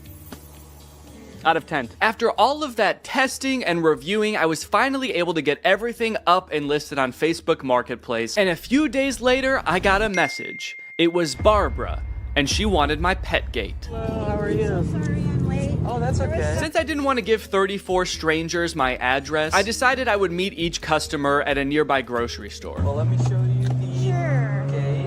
I have 2 little Yorkies. Oh, cute. Yay! Yay! And the next day, I met Irene to give her my landscaping lights. Hello, Irene. Oh, sorry, did I scare you? I 1000% did scare her. She screamed and jumped when I said her name, but that didn't matter because I had just made $23. Just about every day I was heading off to the grocery store parking lot to meet with yet another potential customer. I felt like I had the foundations of a real small business on my hands. Another day, another drive to the grocery store parking lot. Goodbye, sweet and sour chicken box. Goodbye. I was spending a decent amount of time driving to and from the grocery store and waiting at the grocery store, but that didn't really matter because I was making money, baby. I don't have the money, he paid me on Zelle. All right, we're a few days in now. How are things looking? I don't know if my listings just took a while to get into Facebook's algorithm or something, but they weren't getting any interest for the first couple days. But then suddenly, on the 2nd or 3rd day, I started getting a ton of messages. Just like that. And the messages are great because it means that I might be able to sell something, but it is also like really hard to keep track of. If you've ever sold anything on Facebook Marketplace before, you probably have dealt with this, but people will message you and then just disappear after you respond. Hi Danny, is this still available? You only have 4 pieces. They're talking about the pathway lights, there are only 4 of them. I don't know why they needed to tell me that. I know that. Don't shame me for how many pieces I have. Yes, are you interested? Yes, it's 4. And then they just completely ghosted me. They just messaged me to insult me. Hi, is this available? Yes, it is.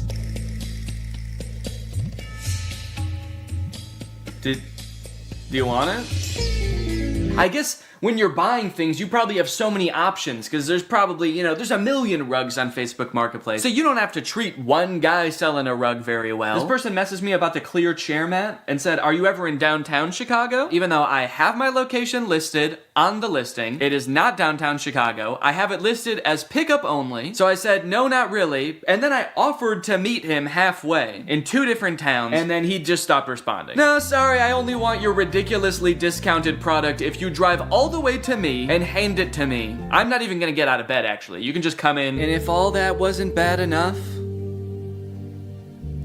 the crease is still there. All of them. Yep, this thing's been laying here days now. Probably a week, actually, and the creases haven't gone down a lick. So I'm sorry, but if anyone buys this rug, the crease is gonna become their problem, all right? I'm not doing the crease. Every time I had a potential new sale on my hands, I had to dig into the box to find the item, which was surprisingly difficult, and I ended up having to use a shovel a few times to dig an item out from the bottom of the box. If I was gonna do this again, I would definitely invest in some other storage system like shelves, which might take up more space, but it would be so much easier to access the items. What really added insult to injury in this case is that the person who was requesting this item actually ghosted me right after I did this. But that's not even the worst part, because I actually have a much bigger concern about this box. And that concern is that the box is perhaps cursed. Firstly, after I reviewed all the electronic stuff in my office, I was moving the boxes around and a big spider crawled out of one. And it zoomed around, it took me forever to find, and luckily I was really chill about the whole thing. Secondly, anytime I've been doing anything with the box, I've been sneezing a lot. Ugh. What am I allergic to in this box? I don't want to know. And then I noticed that later that day, every time I've gone into the box, I have told Laura, I think I have a fever. This is like hours after I'm done using the box, but it's always on days where I did use the box. I just feel feverish. I have body aches, I feel exhausted. So I'm highly allergic to something in the box. I guess dust, although I've never been allergic to dust before. And then the third thing, which is the most concerning thing, a few days ago, I got a bunch of mosquito bites on my body. At least I thought they were mosquito bites at first, because they were just a bunch of itchy bites. But after a few days, they kept getting itchier and itchier, and you'll notice I'm itching one right now. And then they got really red, which doesn't happen to me with mosquito bites. The bite itself got red, and then the whole area around it got red. And they're starting to get better now, but you can still faintly see the redness around this one. I've got like 5 or 6 of these on my body. This is very concerning to me. So I don't know, maybe this is all kind of in my head, you know, maybe there's a spider in the box because it's in my garage and there's spiders in my garage. Maybe these bites are just mosquito bites and my body is reacting a weird way. Or maybe what is the more likely option, the box is cursed. But hey, baby, that's just more motivation to get rid of this stuff, huh? Sell it. Give the curse to someone else. But at the very least, I should be careful when I give people the boxes. I should probably check them all for big spiders and ancient magic before I give it to them. Yep, should be good.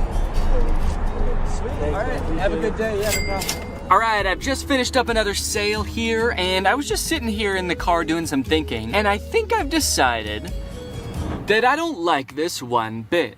In terms of side hustles, man, I don't think that this one is it. Look at all of the messages that I've received between today and midday yesterday. So many people that I need to coordinate with, and the chances are, based on all of these messages, I probably won't even sell anything. The ratio of messages I receive to products that I sell is probably like 40-1. I've spent so much time messaging people and I've sold 8 things. Out of the 34 things I have, it's been weeks and I've sold 8 things. And then when I do have an actual buyer, it's almost just as annoying to coordinate with them. I had another guy that I was selling something to. We were supposed to meet at 7 p.m. one day, but he messaged me at 5:30 and was like, hey, just to let you know, I'll be there in 20 minutes. I hope you're free. To which I responded, no, sorry, I'm not gonna be free until probably at least 6:45. And then he messaged me when he arrived at 5:50 and said, okay, I'm here. Oh no, I didn't see your message because I was driving. Can you come anyway? But it was all worth it in the end because I sold the desk chair mat for $15. And as he was typing my information into Zelle, he also asked if he could have a discount. And I gave him one. Guys, I'm not good at this. Now, to be fair, this is completely my fault. I signed up to do this video. When Raleigh proposed, we did a collab, and I decided on this idea as my end of the collab. I had watched, I think 1 video about pallet flipping on Amazon, and I thought it looked easy. And I don't know where my critical thinking was when I watched this video, because watching it back in hindsight, There were definitely some red flags. This is a video called The Best Side Hustle No One Is Talking About, Flipping Amazon Return Pallets. It was made by this channel. They're a couple. They do a lot of Amazon pallet flipping, and so I thought it looked fun. And I think what really drew me in is this little bad boy right here, the MSRP counter. Every time they open a product to see what it is, they tally up how much it costs on Amazon, and they add that to the MSRP counter. By the time they're done unboxing the pallet, their MSRP counter is like $3,000 for a $500 box. So that's great, you know? They made $3,000. Except, no they didn't. They've unboxed a bunch of stuff and they've added up what it would have cost them to buy new. It's crazy that to me, opening a box for something that costs $100 means you made $100. That's how it worked in my brain. But no, of course it doesn't work that way. There's so much work that goes into this. You have to have a salesman brain. I don't have that. I actually think that this side hustle leverages like all of my weaknesses. Selling things, planning ahead, being organized. Those are all parts of my brain that I've always known I'm not good at. I like turning on a camera and making silly YouTube videos. That's the side of my brain that works properly. So what I should have done is maybe watched a couple of videos and then Googled other people's experiences trying to flip Amazon pallets, because then I would have found this. On the flipping subreddit, someone asked, what are your guys' experience with Amazon return pallets? My experience is that Amazon return pallets have ruined my local yard sale ads. Every other yard sale I go to ends up being someone who ordered one of these pallets. Stop watching YouTube videos. 99% of that crap you are watching talking about junk pallets is paid advertisement. You're gonna get broken junk and used dildos while all the good shit was picked out right before they loaded it on the truck. Sounds like this person has been hurt and disgusted. This person said, depending on where you live, there's probably many people already doing this. I actually think it's better to wait and buy from these people at yard sales when they're trying to unload their death pile of merchandise. So hold on, there's Amazon, then the warehouses, then the people buying the pallets. They can't sell them, so they do a yard sale. Then there's other people coming to the yard sale to flip that and sell it to other people. How deep does this chain go? And why do I feel like it somehow all eventually ends up in a landfill anyway? Knowing how many people are doing this and failing is also making it seem like there's no way I can sell all this stuff because obviously there's competition. There's other people probably selling the same stuff and they're probably better at selling than me. They're already 3 steps ahead of me. They're waiting for me to sell it at a garage sale so someone else can buy it and then that person throws it away eventually. They're waiting by the garbage can for them to throw it away so they can pick it up for free and then sell it for $1. But that's when I thought of the perfect plan. And I actually haven't thought of what the plan is, but I'm just gonna wait until I have thought about it, and then I'm gonna add that in with voiceover. Weeks went by after this. Each day that I would walk into my garage, I would be confronted by a giant box of my own failure. All of my so-called biggest weaknesses staring me in the face and preventing me from backing my car into my garage. Oh, on the plus side, I did learn that the mysterious bites I was getting weren't from the box at all. Apparently, due to the cicada uprising this year, there was also a surge in the population of a microscopic mite called oak leaf itch mites, which feed on cicada eggs and then bite YouTubers in the back of the knee when they're already going through a pretty tough time. I was letting nearly all of my messages go unanswered at this point. I had resigned to not making a profit, which at this point meant I would not be donating to charity. In fact, I would have to steal $180 from charity. I started researching which charities it would be most ethical to steal from when suddenly I remembered something. Something that gave me the idea for the perfect plan. My experience is that Amazon return pallets have ruined my local yard sale ads.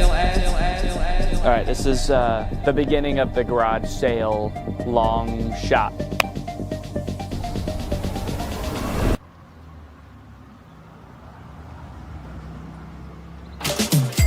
Thank you. You know what I think you'd love? A tall green tent. Pleasure doing business with you. Cha-ching. Another satisfied customer. I'm on a roll. Yes. Thank you. Yes. Yes. Yes. I thought she was going to want the bird feeder. She looked like the perfect candidate for the bird feeder. She actually laughed at the idea. She asked about it. I told her what it was, and then she laughed at me and said, "That's hilarious." And then she left.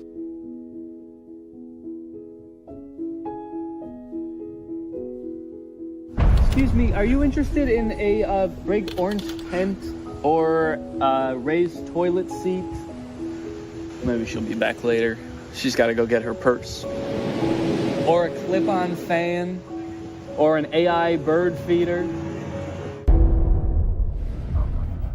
Well, it didn't go as well as I thought it was going to, so that's great. I don't know, man. I had this idea that if I set up a garage sale and had people coming through, I would just be selling item after item, and it would all be gone by the end of the day. But I sold, let's see, 1, 2, 3, 4, 5, 6 items, and I was there for about 6 hours. And I think 2 or 3 of those was just one guy. He bought one thing and then he came back for more because he told his daughter that he met a YouTuber and his daughter knew who I was, so he wanted to buy more stuff for her. So if that hadn't happened, I would have sold even less. As of right now, I have sold $303 worth of products. That means that I'm only like $37 away from breaking even. So if I could just make $37, that would be fantastic. And you might think that's not very much work. That's only, you know, like a couple more things. But guys, I have other things to do. I have other videos to work on. I actually took a break from this for like a month. The garage sale was like a month ago because I had to work on the copycats video. But luckily, I remembered a rule called the 80-20 rule, okay? 20% of your work is gonna yield you 80% of your results. And this rule applies for all sorts of things in life, you know? In a classroom, maybe 80% of the trouble is caused by 20% of the kids. In customer service, probably 80% of your calls are from 20% of your customers. And if I apply that to this, maybe 80% of my profit can be from 20% of my products. I need to be focusing on the few products that are gonna yield me that last $37. So if I just look at the 3 most expensive products that I still have on my list, I have the rug, which on Amazon is $150, the raised toilet seat, which on Amazon was $80, and the marble toilet seat, which was $90. I need to focus on the stuff that's gonna bring in the big bucks, because I have like 16 or 17 products still listed, and if I am trying to field messages and coordinate with people for all of those products, I'm gonna go insane. So I fished the big rug and the 2 toilet seats out of the box, and unlike last time where I was just hastily taking pictures as quickly as possible, I took some time. I created eye-catching photos to show these products unique features and assure people the toilet seats had never been used. I also took some time to enhance the descriptions and the product listings, and then I also posted them on Craigslist. As for if it worked, well, you're just gonna have to see for yourself. Okay, here I am, back in the parking lot. The woman who is coming to meet me said she just wants to look at the rug. I hope that means she's gonna buy it and she just doesn't want to just kind of like see what I got just for fun. The rug is listed for $60, so if I actually sell it for $60 right now, I'll be past breaking even point. I can get out of the game for good. God, I hope she buys this rug. Please, God. Hi, how are you? How are you doing? I'm doing great, thanks. Good. Look at it, it's got the rubber backing too. It's perfect. So it was new. Yeah, so I bought a box of Amazon customer returns. It's all right, beautiful. fantastic. Oh, thank you so much. Okay, could you put it in the back of my car? Absolutely. Yes! Yes! Yes! Look at that! 60 bones, baby. I broke even, bitch. I'm out of the game. Welcome to Profit City. As if it wasn't great enough getting rid of that rug and breaking even, those 2 ladies that just bought the rug were the nicest people I've ever met. They were so sweet. I'm feeling good. I think I'm gonna do this whole thing again. Just kidding. I don't think I'm ever gonna go on Facebook again, actually. In case you're wondering, I did a little rough estimate of how many hours I spent on this side hustle. That way I could calculate an hourly wage for my efforts. It was $1. That's right, Raleigh, $23, and all it took me was 4 months. Honestly, bravo. I did not think you were going to be able to make a profit. And just to clarify, you're not counting the cost of delivery into the cost of the box yet, are you?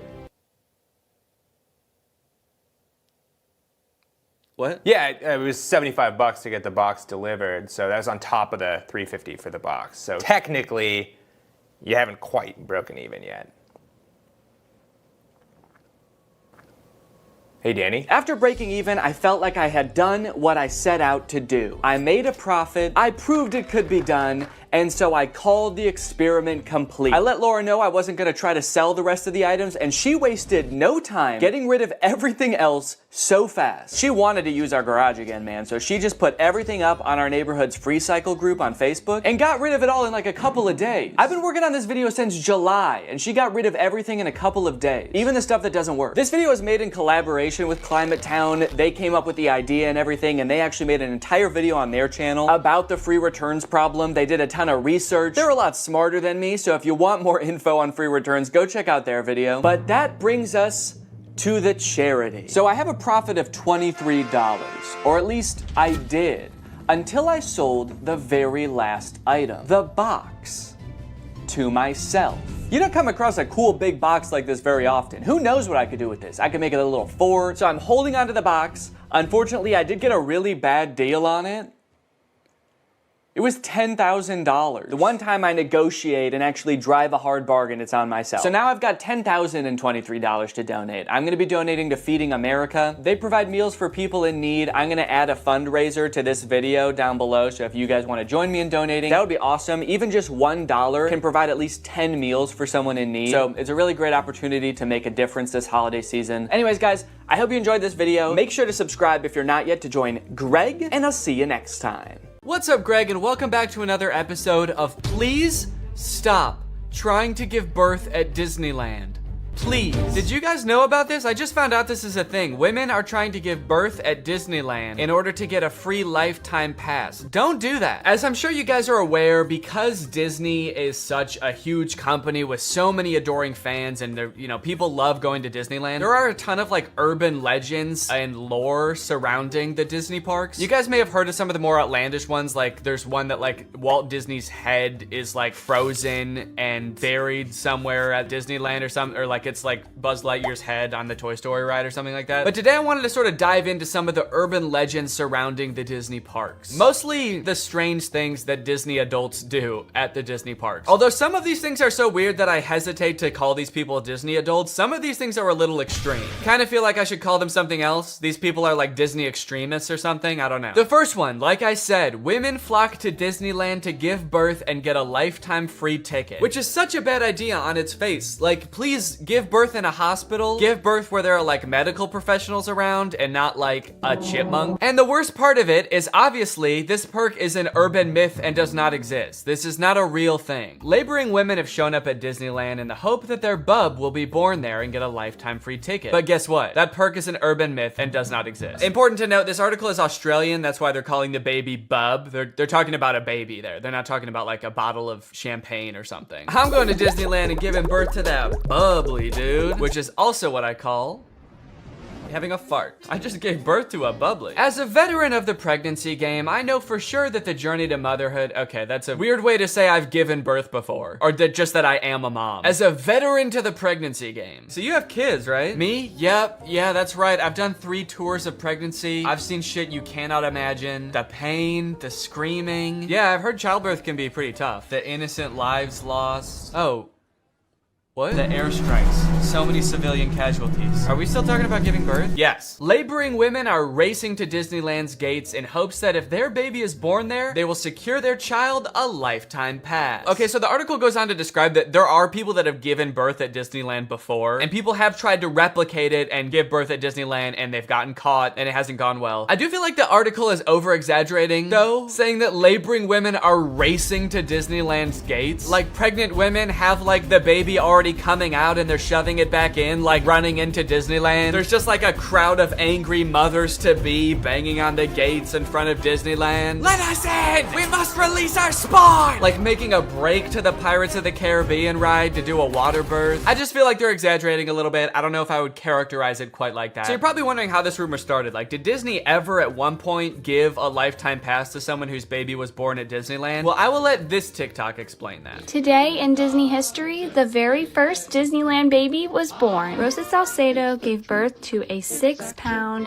10-ounce baby girl on a bench on Main Street, USA, right outside of the Plaza Inn. Can you imagine visiting Disneyland as a family of 2 and coming out as a family of 3? Yeah, I can actually. But not because I'm gonna give birth. I'm gonna kidnap Donald Duck. You're my child now, Donald. The perfect happy family of 3. Husband, wife, and my uncle Donald Duck, who I've been holding at gunpoint for the past 16 years. There have been 4 babies born at Disneyland, and all of them have been girls. But only one has their own Disneyland birth certificate. So that might not have sounded significant, but that's actually how the rumor started. The first baby that was born there, Teresa, got a birth certificate that was just like a Disney birth certificate that says like, this is the first baby to ever be born at Disneyland. And I guess like word got out that this baby got some kind of special certificate, and then people just started assuming like, oh, that's a lifetime pass. That baby got a lifetime pass. And from that moment on, has just been a rumor that if you give birth at Disneyland, your baby gets a lifetime free pass. So honestly, if you're like that big of a Disney fan and you do this, you don't even get a lifetime pass. You still have to pay to go to Disneyland. It's just your baby that gets in for free. And I kind of feel like babies get in for free to Disneyland anyway. Is that true? Children under the age of 3 get in free to all 4 theme parks and 2 water parks at Disney World. There you go. You want your kid to get in free to Disneyland? A better conspiracy would be just pretend they're 3 years old for their entire life. That shit could actually work. The article goes on to talk about a time where someone has tried to sneak in to give birth at Disneyland, and they hid in the bathroom while going into labor until I guess employees had to like assure her that her baby would not be getting a lifetime pass, and then she was like, oh, okay, fine, then I'll just go to the hospital. Once they assured her that she would not be receiving a lifetime passport, she came out and accepted the ambulance ride to Western Medical Center where her baby was born shortly thereafter. I don't know about you guys, but it kind of sounds like she failed the test. If you know anything about Disneyland, you know how well the cast members there, all of the employees, all the staff, all the people in costumes are trained to like respond to every circumstance. It sounds like you just entered the giving birth at Disneyland experience, and honestly, you didn't make it to the end where you get the prize. It also says that this discussion board, The Laughing Place, has some hilarious forum chats about this topic. So I guess other people have been like sharing stories about this happening on this forum, but when I clicked on it, it turns out that it doesn't exist anymore, which kind of sucks because I wanted to find out more times that this has happened, but honestly, it is probably for the best. Kind of sounds like they were talking about some pretty sick shit in there. You think you're gonna go to a Disney forum and see people talking about like, my favorite movie's Coco, but instead you see people talking about like, I'm gonna give birth inside of Pluto's house. I'm gonna go to Disneyland and get fucked by Goofy, and then Goofy's gonna be the father of my child, and I'm gonna give birth on It's a Small World. And I'm gonna make Elmer Fudd cut the umbilical cord. Is Elmer Fudd a Disney character? I actually don't think he is. But he's gonna be there anyway. And then me and my freak mutant, half goofy, half human child will both get lifetime passes. Free pass for life for my little freak. Passes or not, being born in Disneyland is a pretty cool claim.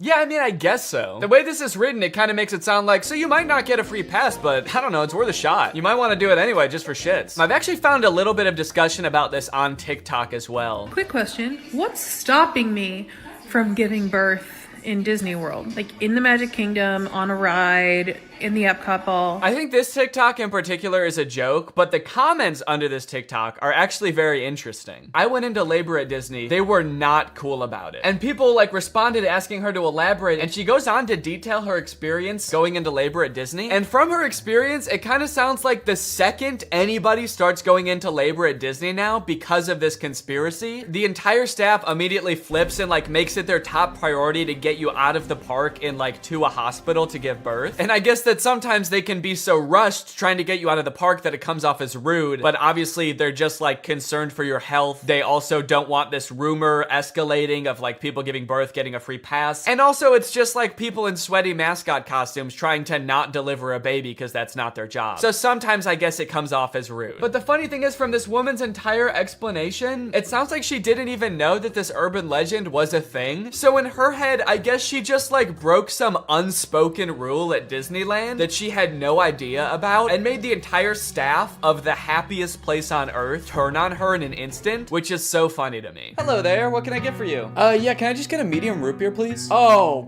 great. Oh, great, another guy here to put his balls in the root beer.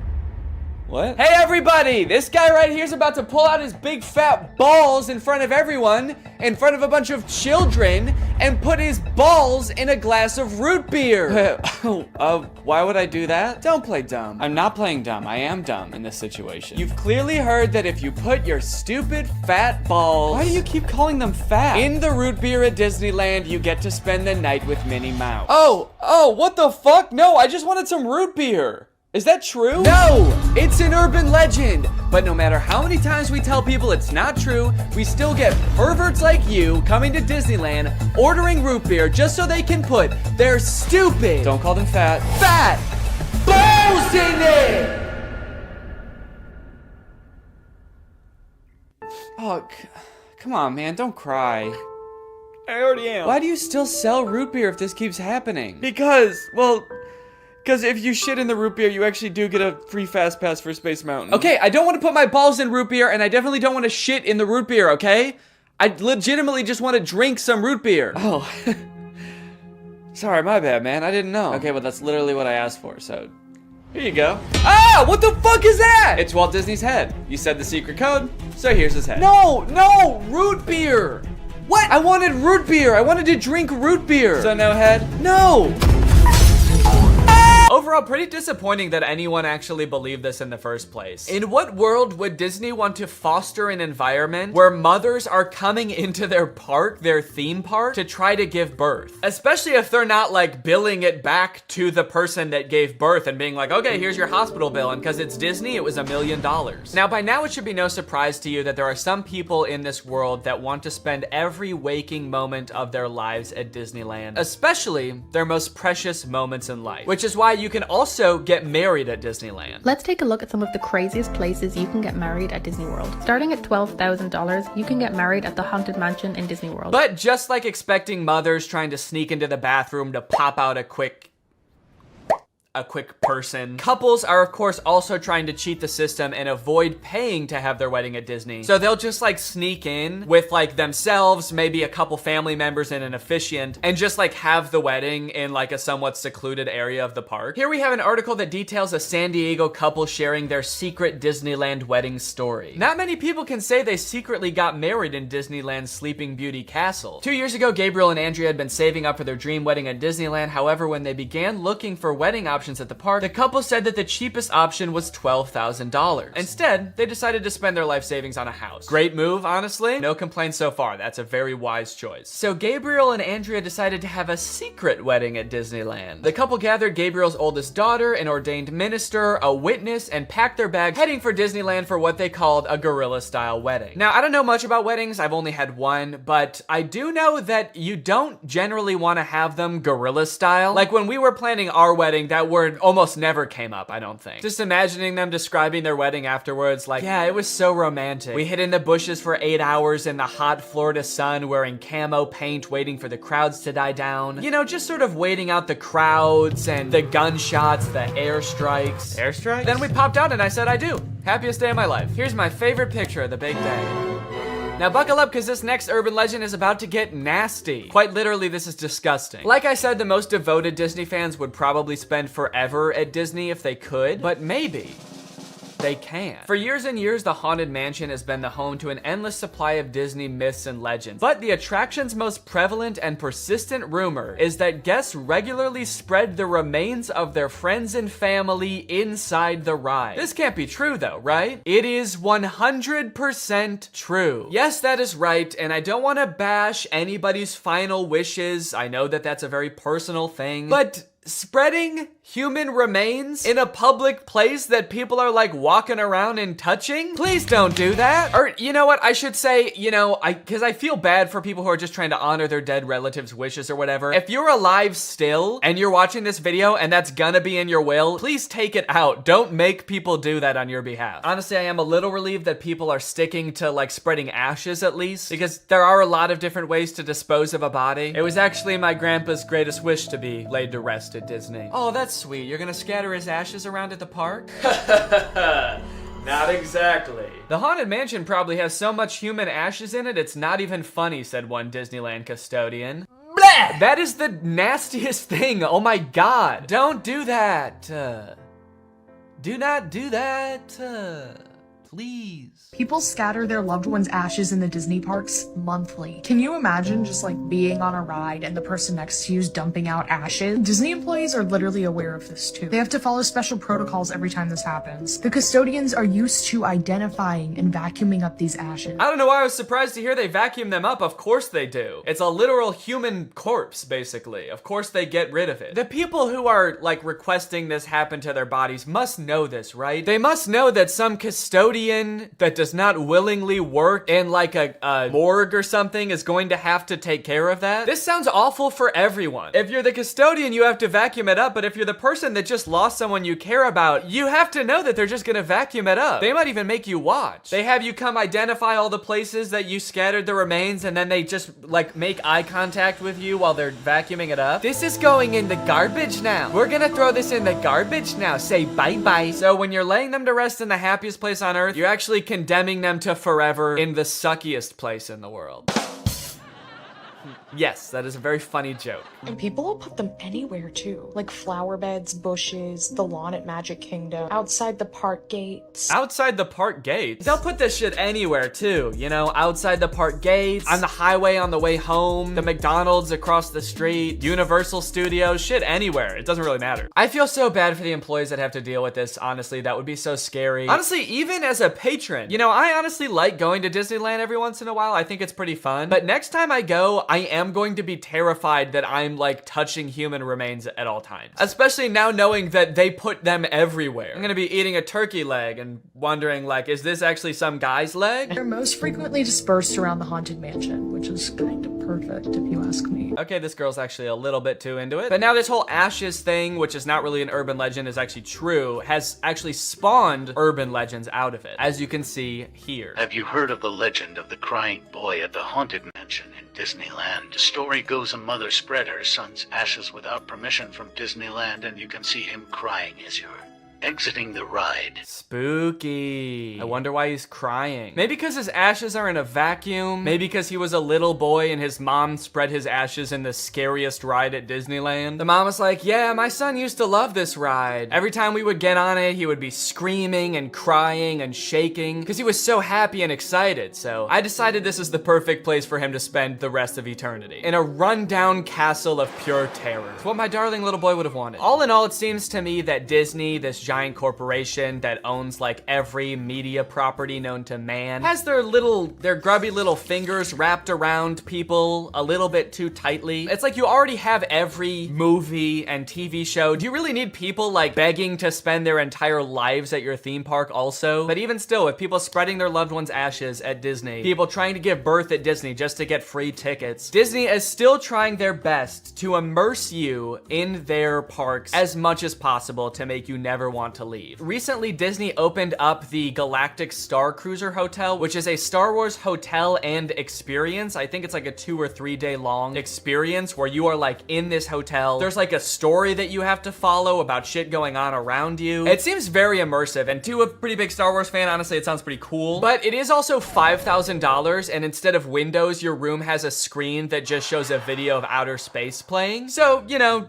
just keep that in mind that you might go insane while you're in this place. With no concept of night or day, you just have to adhere to the Star Wars pre-approved activities. There's like stormtroopers patrolling the halls at all times. It's kind of like they wanted to build a Star Wars hotel, but they built a prison instead. I read through some of the Google reviews for this hotel. It's only been open for a little bit, so there's not that much to go off of. And honestly, there are a lot of 5-star reviews of people who seemingly really enjoyed it. I did think that this review was really funny. This person gave it a 1 out of 5, and they said, thought the experience was fun, but not worth the price. There are too many missions to keep track of, and you are always missing something. It kind of seems like they got like too immersed in the story and like started to believe that they really needed to complete these missions. This sounds more like the review of a disgruntled employee that like works on a spaceship. There are too many fucking missions, man. There's too much shit to do. The hyperdrive is gonna fail, and I need to fix that. Not to mention the First Order's breathing down my fucking neck, trying to get me to give away the location of my comrade. This place is fucking stressful. I think my favorite thing I've seen come out of this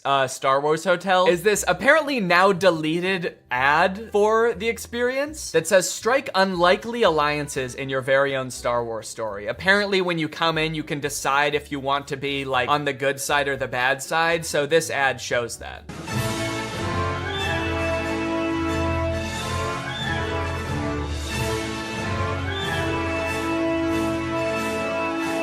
Holy shit, this place is metal, dude. This goes hard. It's crazy to me that you actually can choose to be on the side of like the evil intergalactic fascists, basically. You and your preteen daughter can don First Order uniforms and betray one of your favorite character's trusts, Chewbacca, giving away his location and leading the First Order directly to him, who will take him away to be tortured and then eventually executed. It might be a little too immersive. It might be. We're gonna start hearing people come back and you're gonna be like, how was your trip? You went to the Star Wars hotel, right? And they'll be like, the guilt over my actions will haunt me forever. But I did what I had to do. It was honestly fucking sick. I loved it. And honestly, like, if someone offered to bring me there for free, would I go? Yes, I probably would. Yeah, honestly, I would like to go 100%. I would like to go. Life is curated by Disney. Oh gosh. I feel like we have so much chemistry together. Me too. This has been great. This date was a lot of fun. I really haven't connected with anyone like this in a long time. Fantastic. How likely would you be to recommend this experience to a friend? What? On a scale from 1 to 10, how would you rate my performance? Performance? I thought you were just like genuinely interested in me, like romantically. Oh, perfect. So a 10 then? I really opened up to you. And you opened up to me. That's all just part of the story living experience. It's Disney magic. So that whole story you told me about how sad you were that you had to release your pet into the wild because it had grown to be wild. That was the plot of The Fox and the Hound. What the fuck is wrong with you? Thank you for riding Disney's Love Connection. Please make sure you pick up all your belongings as you exit the ride. Are you an animatronic? Please do not try to fuck any of the animatronics. Are you on your all way out, and animatronic? have a lovely day here at Am I the only person that lives here? Anyway, that's the end of the video. It's time to talk about our sponsor. What's up? It's me, a hacker, and I'm so excited to steal your data because you don't have today's sponsor, ExpressVPN. You see, sending data over an unencrypted network is a lot like sending a postcard. There's no envelope to cover up your info and protect your sacred message. So any old creep with a little bit of basic computer knowledge and a little bit of free time can come along and check out all of your private information